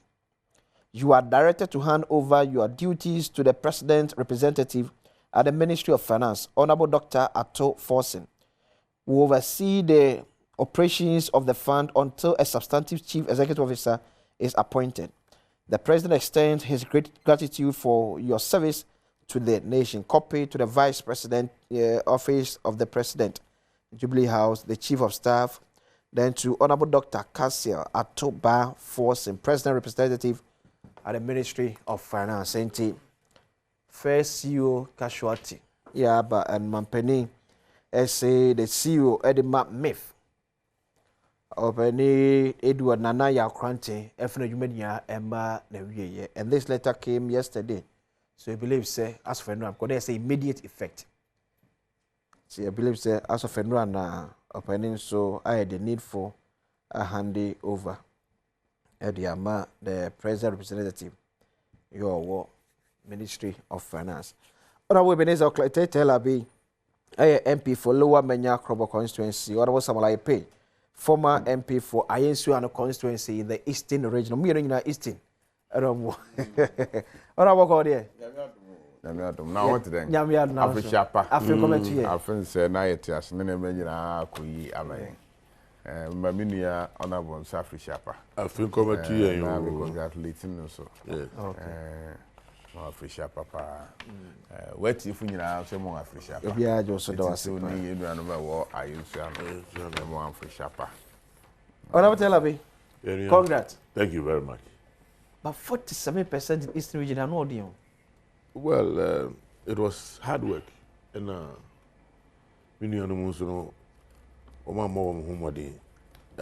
referendum on Akufo-Addo ni Nejumo. I've started that no vigilance in Adesuka. You know, the party did well because leadership was up to the task, and we are to the do you think it's easy for the party to continue in that momentum? Or do you see there's a difference between opposition campaign and government campaign? Well, you see, we share the trajectory, and we share normal cost no elections, votes, there was the signal no bar from 2020. 2020 now, is our signal. Say, people are looking at us, Ghanaians. Obia, you know, people are taking interest in whatever is going on around them. Now, Ghanaians, you know, the Americans say, "Yet say, we, Badwam." Fifretino na zo odwan ya. Fifretino. Then so you will not see it. Okay. na edumre a obepemo ko na chi a eno om de akire political parties and we need to really make sure say we carry the people along. Okay. So see and carry people along, not just telling them about our visions, our policy and program now, but they must also feel it. At the end of it, skewed. Everyone now, the Gilly said, no, and a man, Ghanaians, a punish here. It started from 2020. And now 2024. One more share mukena. I'm a baby able to do this. It's a lesson to all of us. Okay. Say more Kenya, you have to use it for the benefit of the people. One more about the mound. Yeah. Yeah. On my pay, when say what we interview, I remember 2016. And this illusion assemble kwa part in Penfobi can say it's tough one to aba. 2024. Yeah, from MPP in Penfobi where say it's tough for and to aba. Now, does it mean say a chita for no air yard as I say it can't continue to be business as usual? It doesn't matter say many penny I pay. So yeah, then I'm in part or something in the catch them. Actually, yeah, share MPP NDC and strength in terms of membership and party affiliates. Yeah. 42%, 43, 44%. Both sides. Okay. 41, 42% of the voter population. Yes, on the voter population. Until we are floating voters, no. But swing it to your side, no. Now, where we need. Normally, no. That is the strength. Our researchers be wait, sorry. So are we saying say both MPP, but who made me 7.5 million supporters? No, that was for the party supporters. Okay. We see party supporters and affiliates. And affiliates, okay. Because Obi Oha or no Otifi, yeah. Also made me NDC. We are the Denga or the voter region NDC about to Abawan. Yeah. But only party card. On JDs. Okay. They are the party affiliates. Okay. They are people who are affiliated to the party. We are the Deng. And they are what card-bearing members of the party. Only the one you have 1 million crowd. Yeah. So make one more to about okay. Biz in America. Nti say ekoba say wo party for no. It decided say bibi anko yi. Ya treaty yi. Unkunya unkudi. Nti no me nkoto aba. Now party for na nkoto aba. Na say floating voters no so entman swing more into your ender. Na I diamond. Inti yan de yan pasi ebe conclude say a party. Yan party for anko to abenti na yan win. That's how it looks like because I wish 2020 numbers are yenya. Now 2020 numbers are NDC nya. It's about 120,000 votes in the back NDC no. Yeah. And they lose close to about 2.something million votes. Some vote na you lose, you know. Emu 200,000 crying this year again. What am I gonna say? Emu about 2.2 million votes na you lose, you know. NDC, we shall move vote to Munyano 2020 now. They gain 120,000 votes, which is even less than the 200,000 that die in 2 million or so. Nature say, nipa kwato abama yen no. Say emu 50% kura ahwere won kwa weni ho a. At least ebeka 1 million mewa sa 1 million no wo de beka voter yenya no 2020 no ho a eyiwa na che say about 1 million of MPP voters no decided say what to abama yen 2020 this time round wan to abama yen no so wan to abama yen DC yes what when wan to abama eninti and I set up a team okay headed by Right Honorable Makokwe say yen hwe say nsema nipa bi kesi ebufu winti MPP fu bi ankoto aba eyampa na ye be dan yehu yen wokọ police station bi e beto aba register na electoral commission edema yen ye printed them at polling station behind two ko to ase primary school baby am meto abana yeah MPP agent no kita register no what to wa ba wi a now the voters ID card no ama no wa hwe within no ateke yeah na nkronketwa no so at least obi anim say oyi NDC ni oyi do MPP ni we nti ye pese ye sa list no okay ni ahwe ni a ye members no take no ni ahwe MPP fu ewom ni NDC ni ahwe voter turnout do electoral commission the voter turnout ababa yen so ye register ni man you be say asimasi we 2020 obeto aba the possibilities obeto aba MPP no e high 2024 wa meto yeah nti ye ahwe sa statistics na ana auditing na ye be na en na be me hu so wampa nipa no won ameto ama yen ana se wo beto we na won anto ama MPP sa auditing ni ebehu yehu a then to give us away adenti no won ameto is it the performance of the President Kufuor's and Bawumia's government one I say ebia na aba ne performance ni ye our infrastructure development baby economy na yan fault international but the fact is we got to manage economy no well but say one ma wani anko hwe wo party fu ni yensu na abufu be ma won go to aba bi nso na kwan ya fa so ya conduct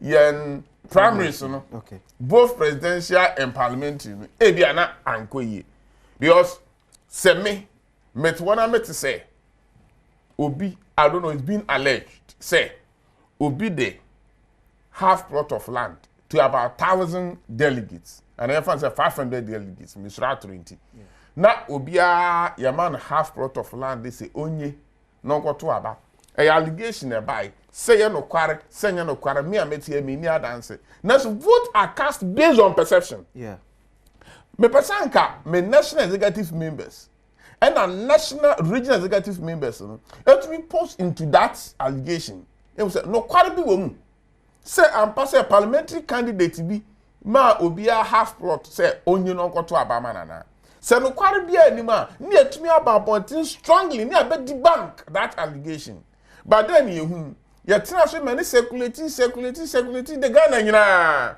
anya no kwa be there no example other constituencies are made to minka so and also can be na yentumi anwini ana nti ye pese ye twen na committee ni aduma committee na ebue ni ntaban mu ebue na pon ato ho e de ibi about email address ni kwa bi aba appointing a party member bia wo say bribi nti e course nti na amanfo ampue ameto aba amaye no fabra ni yehwehwem ye wie ni yensa sibibi potin so na enuanum NDC for year after 2016 ni yensa to me ko sibibi potin say adiyi obi enu abekọ elections abelusu a me lusu elections pen me win bi pen want me found sense ade ba akopɛ so eyinti na me lusu elections the factors may be many nti yehu factors ni nyina na ye fi ase address no one after the other na yenuanum NDC for the so nim say wo ka na ko tima obia bi kro tun be gina nchen ka to say oh utwafa benkum anka upui utwafa o utia 3000 de anka upui na obi a kire wo ka this is eso wonan and we do one sa esan ita bi nu no betena ha ka bia na be ka ni say you mate eso wonan iti fa won sa san yende eso yensa okay so say yensa na ye de hwese bitumi de asan because omsa de ade kwa katama no but you see omsa de ade katama no next one is say ni time on ni eja what can say be ni say defeat no anu odin yen say yes anka yen nya eastern region yen nya kra 65%. So she na to yen vote na seat na aba do 23%.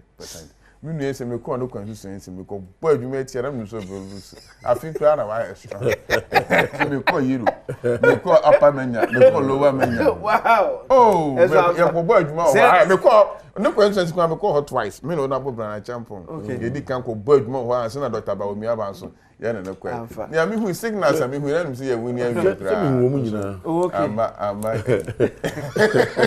and after we say as you yo me da say em say miniano wakasa na de omuka no se o mu 2 million votes bi na ma na we nyina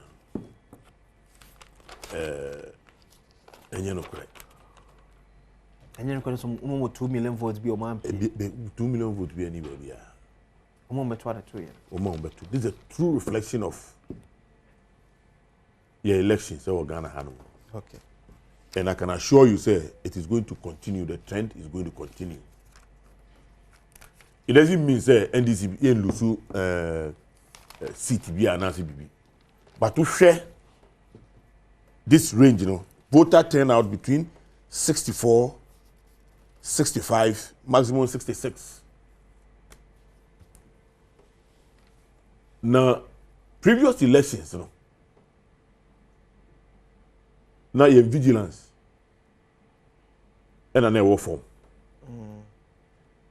2020, we put in place a lot of structures because we did proper interrogation of the results. Voting party, no need results, near share. Yeah, the tutu normal be brave. Am I who say? Ayana and someone phobi to about or constituencies be no. Yes. How? I'm telling you. Now, more media, me sure say those tapes ne PA and more TB. Ballot, printed ballot, papers near dia. Amount for eko PA so. Ni nyina yentimi amfa nko ye adwuma. Ni nyina kan. Anything that make us say if we continue to be vigilant, all the political parties, all of us, na yemfa no kure enye adwuma, ye be hu the true reflection of your Juma. Because MPP full be a cry. Woman casa woman tom. Say a Juma woman by baby a tosin. Okay. Now Gabe on say I go make you winning this election. Now during the election, I time buy me I pay in Crawford in our mobile woman. We share the kind of confidence I want to buy on now mystery. They've lost touch with the people of Ghana.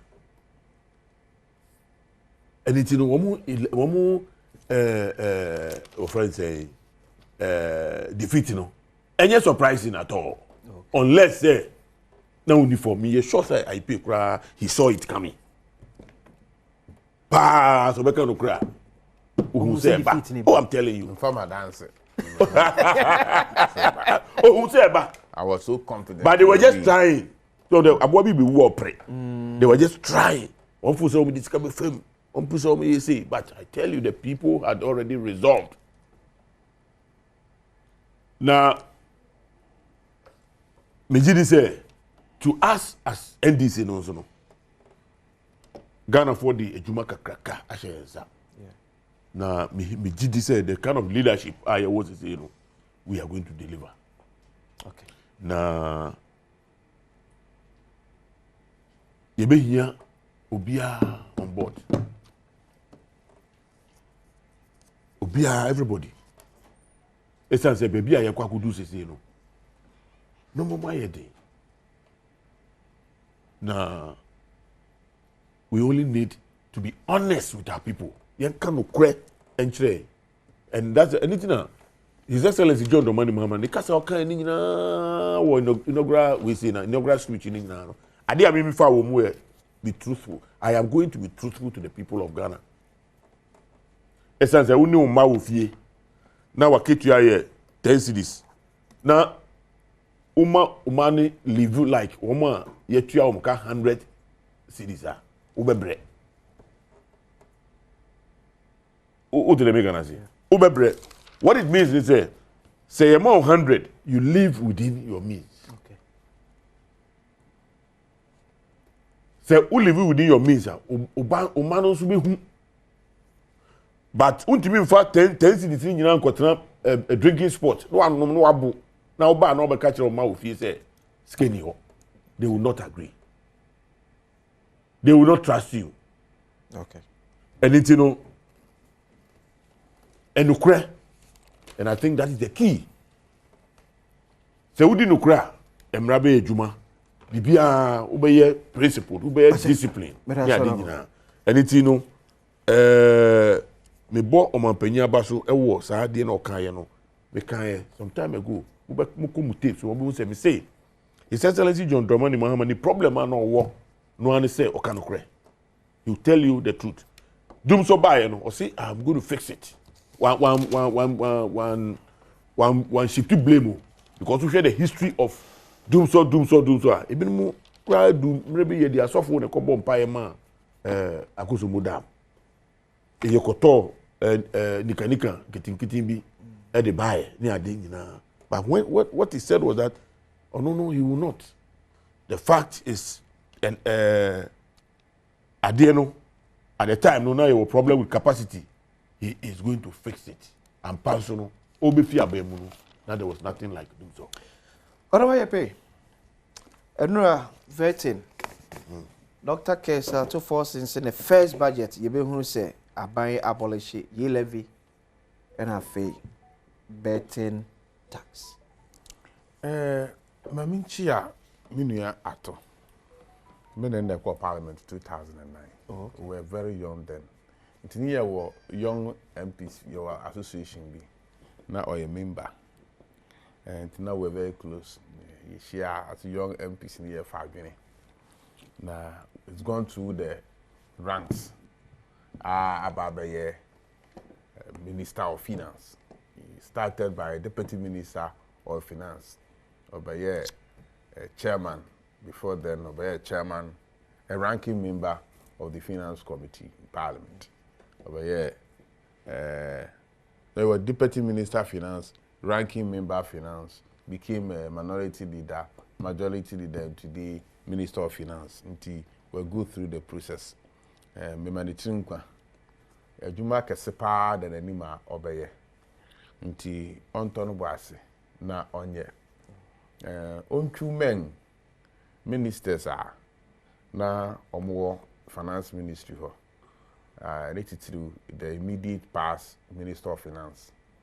But the men who be have been chairman of a committee who said ministers so back on on a immediate past minister and what the parliament lobby ho no we didn't come would be to me am our journey.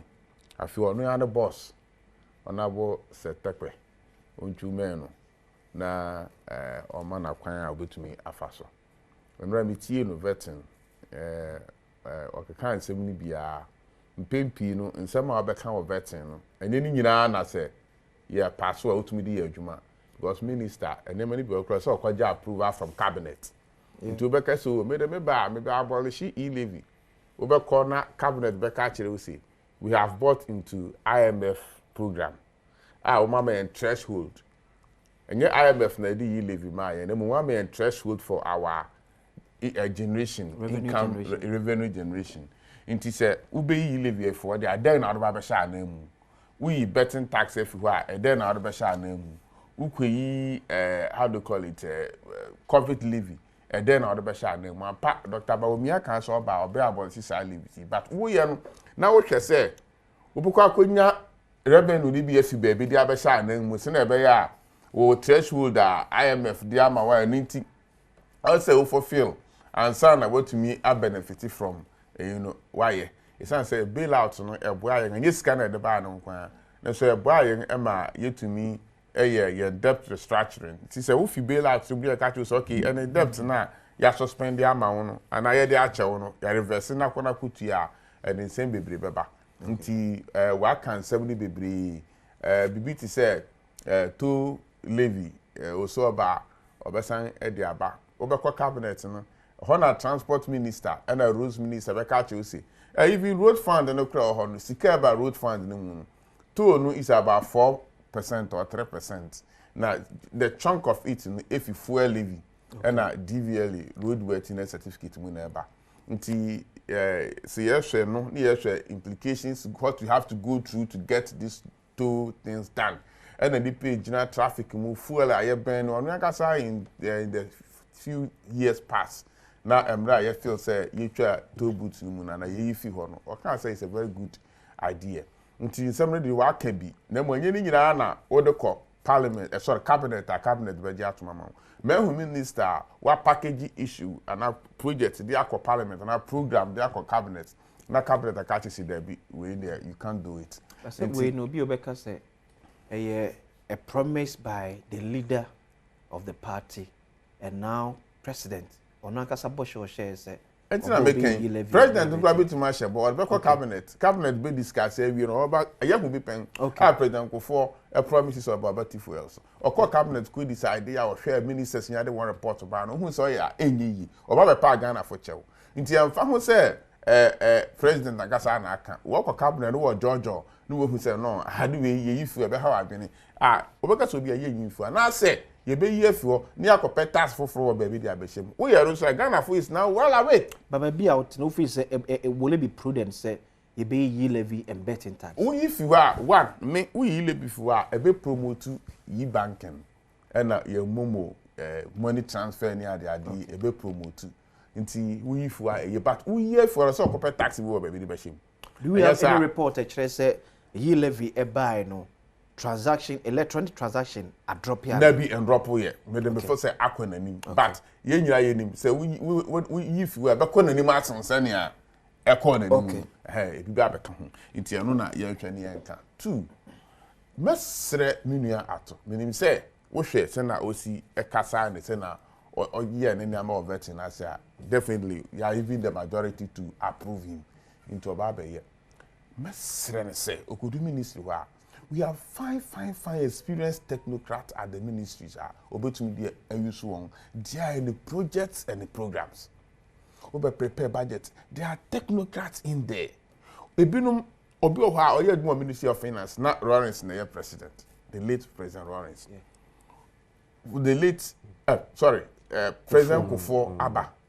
The late Mills Abba. Mahama 1 Abba. Ekufuado about 8 years. Ninyina our ministry. We are prepare budgets upon budget. Obi kutani PhD or your ministry. Obi cry a PhD professor or Chilado University or your Ministry of Finance. So they have fine brains. Our Ministry of Finance. Now we a minister, now be Minister of Finance. Now you are going to say, Uba sideline is our directors in the fine brains in na. Now we kukuru o budget.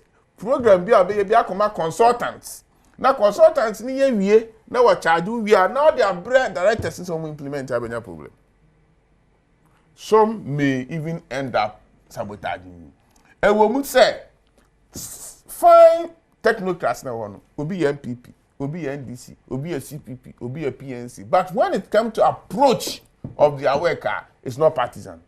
Nti mesre say all community and not anonkwa we nyina go and use the technocrats at your ministry.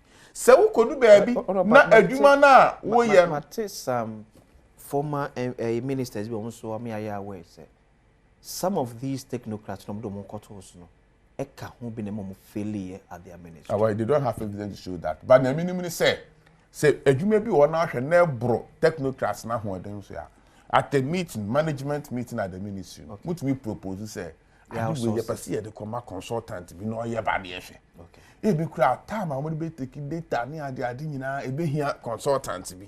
Me can say 100% don't outsource some of your programs and your projects. No, we can't. But men sideline afei ministers say micromanage their ministries. Minister bi o ha, hey, the deputy minister enfano ho. Na chief director enfano ho. Bribiare was say efananim. Na me wo company kitwa bia ye road drains ni roads ni ade. Na ya adwuma entu ayenka. Open minister uhunu na wakoka wasema kire no. Woko directors wa chief director say high pay. Payment na ya me hu na metia na atu aka. But ye wo chief director. Now directors never prepare list of payment because on no that region BI or regional highways engineer, federal roads engineer, urban roads engineer, district BI or federal roads engineer. Into no name contractors are very sensitive areas BI or say it you. That's a payment request come quite approving. Nti we now minister no who favorite BI person so move for list way income or list na home. Okay. But say we minister now hijack payment. Ekoshe private office baby a ministers directors ne kura ehun ni awo ya emu ya yire Into walk away free consultancy advice. Allow your technocrats to work. Every baby, not grass cutting. When him grass cutting, from one man contractors, me and Chawanka. Every baby not road pothole patching. Oversha, I'm not honorable ascension. Yeah. Bayer minister. One said there was massive road pothole patching. Yeah. So we need to farmer. Yeah. You see, he allowed the technocrats to take charge of payment, and one Ebasa technocrats know your PhD in civil engineering. Why you do ministry who ache on himself kwancha number 1 road maintenance. It woman acquire. He will pay much attention to road maintenance, prepare the list, prepare the contract, prepare the payment, and bring it to you for signing. So how that and you go and hit the wall. Meaning out, finance one. You're very careful. Allow the technocrats to work. Baby, we hear consultants in moment said my way, me per se, and our cabinet to agree say, young farmer consultant be no nyamra ni yenhwe. Ebeboa. 2. Minia Samuel Jinakpo. Okay. Energy Minister designate. Those days me kapa 2009 2010 me no e wo mo sister station Asempa FM Satana mo Pentagon Pyramid House. You continuously so we became friends. One day be on a hot debate. Me who are no so. Matter what over batum sin. I'm so dim put up between the batum sin nyina. No mo separate here. Opia but me so confirm bibia ba. Oba no akoto ba ira ya che oni chinam. I pay you need. I was boiling what's obedi. And we ate. Me remember that story da. Nti a fine gentleman will go through the process, the mail in the energy sector. And we just say, "What be we would see in the casa and pimp you me? I'm impressed with the casa and be judging the panel performance. We will be canceling for fair, so the administration and sa on to me. But not the why deputy pen. Nti me casa or deputy minister 2012 elections. Near the elections. Me say she why you see am. Na dum so so ginam or frame that koro. When we say NDC, brother no power the previous NDC. No, omo import a rechargeable lamp be a yellow bisa. Yeah. He gave me 350 pieces. Wow. Yeah. Say I pay for dum so about kwacha wo conscience. Na me de e boa me pa in my bet to win that promise. Nti we've been friends, but kate be wo sa ministry ho. Energy ministry. Yes. So they can hold your boss. What mean TM? Technocrats, yeah. There be independent power producers. I was say we find ways beer, and I like the way former energy minister Matupuku Prempe handled them. Okay. Uber lobbies. One quick gidia. Because it's okay. What the make a make one jam me shut it down. Yes. Then I mean, what the make a council you? Inti on tono boase. Yeah, buy no, not 5 billion energy debts. No. 5 billion. Yes. And then $3 billion on your cities. Oh. And then $3 billion. Over $5 billion exactly. energy Today debt. it's $3 billion. The reference 2.5. I thought it was 2.5. Oh, 2.5 billion. 5 billion. Now you're about 3 billion. Mr. When you am the passer which I want to. Into yes, sir. Okay. Obey. On just na sancrophone. Obey handle one. Okay. Afa. Senebeya doom so ensign ember. There's been some statistics I actually say in going forward, we have to increase our install capacity. Dr. Bawumia promises say send your fuel prices echo on globally.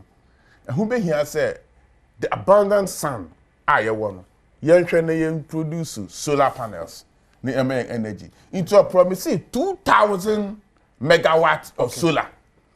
Ebeka install capacity of about 4,000 now. It is on my way 6,000. Why needed capacity is about 4,000, less than 4,000. Me and no, Mr. Obama and renewable energy sector. But I see, or I was someone I pay former MP for years. But I'll say, Comula. You heard the boys in the BD. You better have say. Welcome back. It's boys in the disca. Every am because one day and pay a member. Every are 12. And you raise 6, but there be a fat two things. I swear, best a match there. na betting tax a free honum na se kwemu ada all the amount so still on you levy betting tax 2024 you levy Emma Ghana 2.1 billion Ghana cedis 2025 see it was is projected to be a 2.4 billion Ghana cedis COVID-19 levy Emma 3.1 billion Ghana cedis last year. Seka say it was for this year, it bet me 3.97 billion Ghana cedis. But I buy say a burden. So close to about 5 billion. Yeah, that's a Ghana cedis. Ghana cedis. That's a close to about 7.37 billion Ghana cedis. There's $64 now here. Now your budget is prepared in Ghana cedis. No, what I'm saying is your budget is prepared in Ghana cedis, not in dollars. I'm saying, well,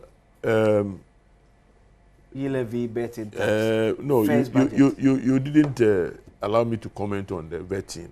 Oh, okay. Of my colleagues.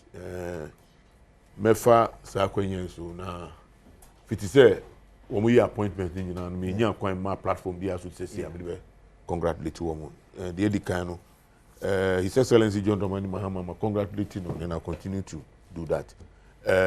But me congratulate Chief of Staff Julius Debra. Yeah. DMO Eastern Region. Okay. Yes. Because Osaya Makunta. Yeah, Makunta. So. Okay, you just got to Yes. Otaya Makunta. So. Oh, near your crew Nintina. Okay.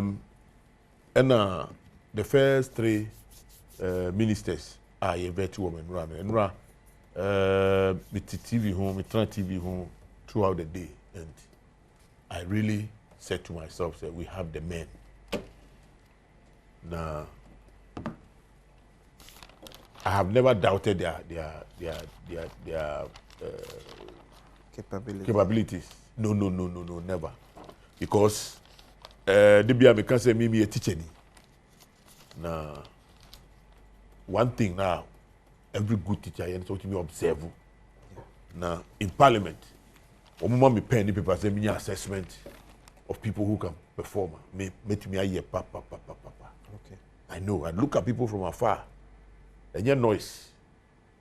But the way the person carries himself, and the contributions, not too much, but relevant, very important interventions near the Omuye. Now, me who eno ewo ato, me who eno ewo JJ mu, and above all, me who ayeni. Who share send or conducting who parliament. I won't say on Kasabi brave, on ye gidi. But then the intervention be a master stroke. And you know, indeed we have the men. Now, as you said, no, they cannot do it alone. Or Kasano, Esanko very specific about Ministry of Finance. Their course were then because your minister be no bar honorable. Or no sisa the private staff and or the populating Ministry of Finance. Minister. Oforiata, Ken Oforiata. Or the data bank. Oh, look. Oh, unim. There's no need. Maybe I may do this. I mean, try for anything. But one man, kasa. Yeah, no way. Obey your staff. Yes. No, wow, so say you manage more. There be omuna or the omuba. Ministry honum as workers. Workers, yes. It in a case. Me uncle ba mi tete. So no data bank. So they no call securities and STDs and whatever. Or the populating. Talking about the ministry itself. Ministry honum. They mention names. Oh no. Or the data bank from ministry. Yes. It is our data bank for no one na e bi mo and no na and they make try to so do honoma as I said there His Excellency I know that's all mom kwa no go to so e private space no honoma because yes. Oh how oh say if we have to go by what Minian Kayana. There are technocrats who may Juman or one, but to be by Obi didn't trust them. Go far. On one staff or do a movie, private sector. No, buy and I'll take you over a lot of the things. Why interface? We have interface with them. No, they have one more job. So it means some baby free yourself. Your phobia. Well, I don't know, and I mean to be can. But the hands no, or the man binimu no, you're almost redundant. Because a Juma said you say we will be away by Jim Papa. That's it. Where Juma say, bra, na be prahanum. Now, Bana go for every month be a tuaka. One can job satisfaction here account. And also very important to keep body and soul together. Say, Wakoye Juma so we are satisfied. What do you make? Because you be to me jai Juma not because of the salary, no, but because it be a unya space, express it, whatever near the house. But any two hatches so because the finance minister no a bar. Kofu esusu second frata form free data ban the call finance minister I don't think say womu fa womu through public services no. No. I don't think so. It's only a contract staff and I say well that one I don't know but what I know they say yeah interface with a lot of them when we are during budget here anyway no you be no mu aye nimbi aye take complaints ni be so free finance on so mo na beji o modwuma yes. Yeah, was from controller. I can't go that far. Okay. But what I'm saying is, it's on record. Say, the data bank staff, Bank of Ghana, the same thing. Or say, Binumuko, and it's the person can say,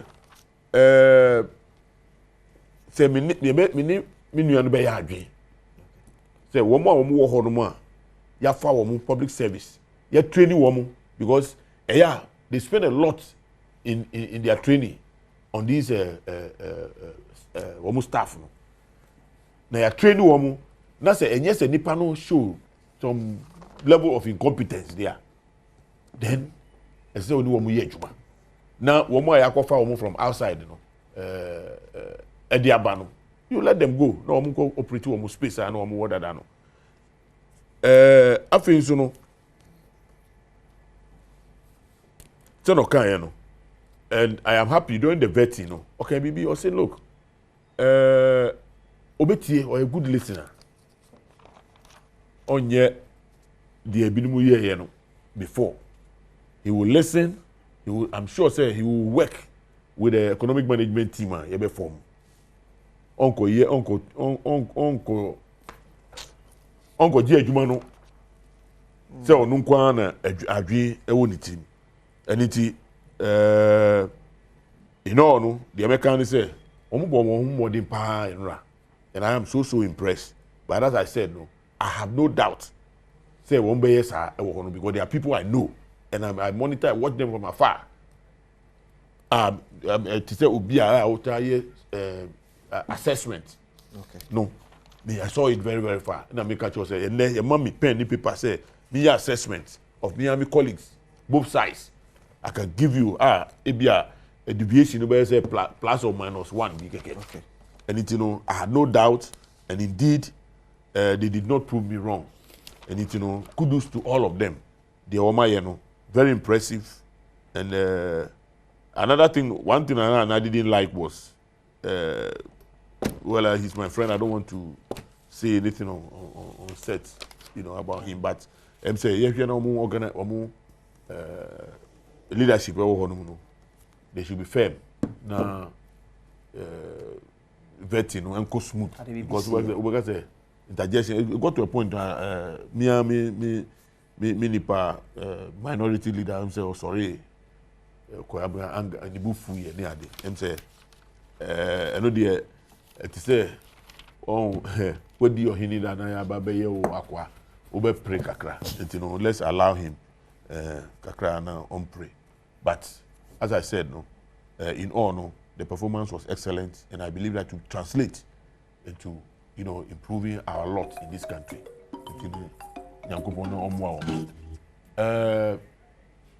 Aucun any betting tax. That's right. And I make a choice. I will convert $100. No, I hear. Means current rate. Well, whichever. No, what last year they also compared last year rate. And now open says this. Well, at the end of the year, you have Ludu frontally. And that's a budget is preparing. But what I'm saying is, hey, when it's used to, but you see, I am surprised there. Okay. Before, more suggestions. You think that when Baumia promises in India, and India a year, but when your mama who started and indicated say obey levy a few from the word go, we didn't support levy because you feel say you're regressive. M1 and equitable. Okay. Because say me the ATM card call na me go use car. Me tua. Me tua charges. You know there. But me tua levy. And also electronically transmitted money na all their money. Bon. Now obi ko yi nisika no the koto ade ne there. But if I use my momo to pay there na me tua. Na say who koto ade na say usu betua with momo. We can just say fa bituso. It is adding to the cost. I think it's started because amount for nte asiye. Because me na me send no. Me na me tua 11 no. Enye wa will receive it. Set it na me can. It's a me the next time would you say? Next time would you say me go tua 10,000 na me tua 100 Ghana. Yeah. Right? We are sure say next time me go ATM and go yi scanning fee on me because you won't pay anything. If I receive money in cash now, you will not pay anything. Or if I pay, I won't add anything to it. So that's what I'm say. And you know, that inclusion, you know, I person financial inclusion, and I pray their mind. So you live, you know, escatel no. Maybe chia won't chia no. It also save you from some inconvenience. If you are carbe sorry, ako bank. If you as a bank, name me will be to one casa car. Unto one casa car, crank, have a fabia tax and have a fabia trotro. Looking at that charge as compared to ye levy, you see that it depends on Nipano, Nisika, the value of whoever. Okay. So they are saying, Obu Honoma, they say market women because of this armed robbery near the Okoto, Nebru, a war, we are not 1,005. The capital they are. Or transportation, no saying. Then you know, 100 new way also, and some of their brain.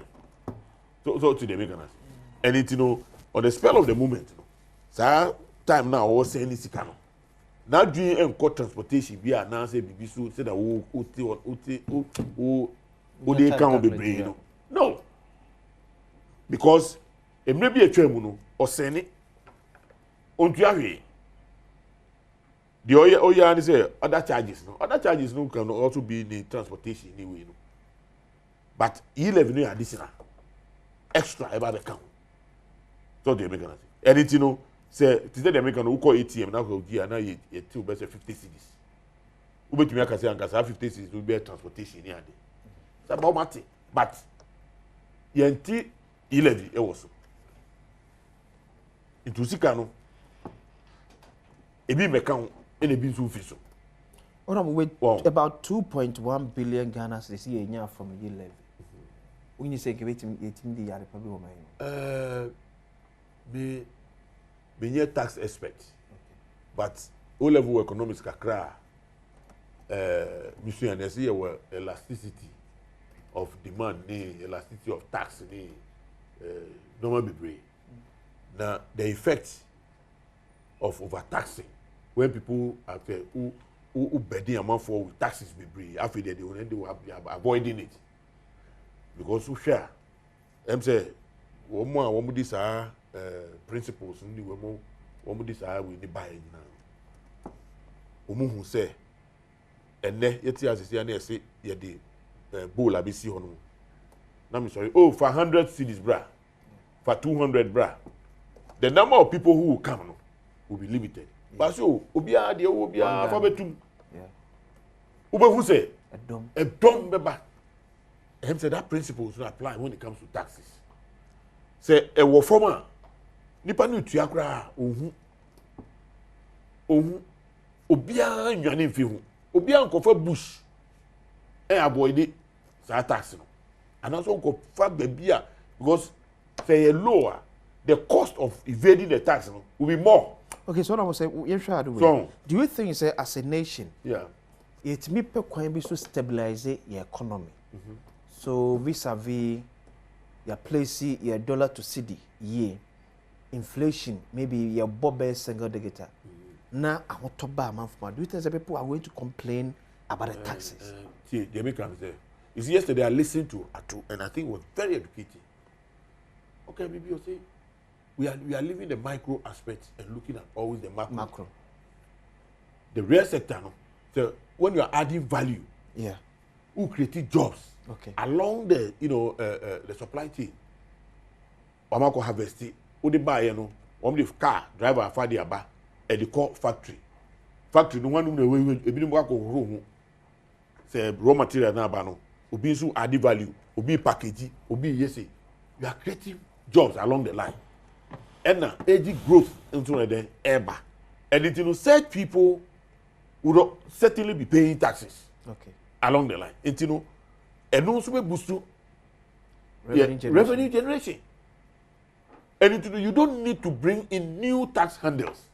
But say, if you look properly at the micro level now, maybe real jobs are created now. When people have when they increase their purchasing power or they have it, those who don't have it now, if they get jobs, what do? They pay taxes. They pay taxes. So can you assure a man for a share no pay say under the 4-year reign of John Dramani Mahama, ye nya taxes be? Well, it doesn't, and it doesn't mean to me because I am not the manager of the economy. And taxes need be one. I wouldn't say yemfa bibia emma. Mean to me can. But right now, no, those two taxes, no, and I'm happy say opposition leader, no, Baumia, Dr. Baumia, also promise here. Even ministers. You can have 60, also by 50. And then before I can say 60 no, okay. So they say. And then you see 11 you be here for. Almost a one also jump so by. Betting tax you be here for. And one job but today they are talking about the fact that we are going to lose. Yes, we will lose some revenue, but what we are saying is insignificant. Other things will help. Lower Benya trouble. Me the acquisitions here. Ochne da foforo ona boy pay e da se so be ke ho no pay makra ochne be se hia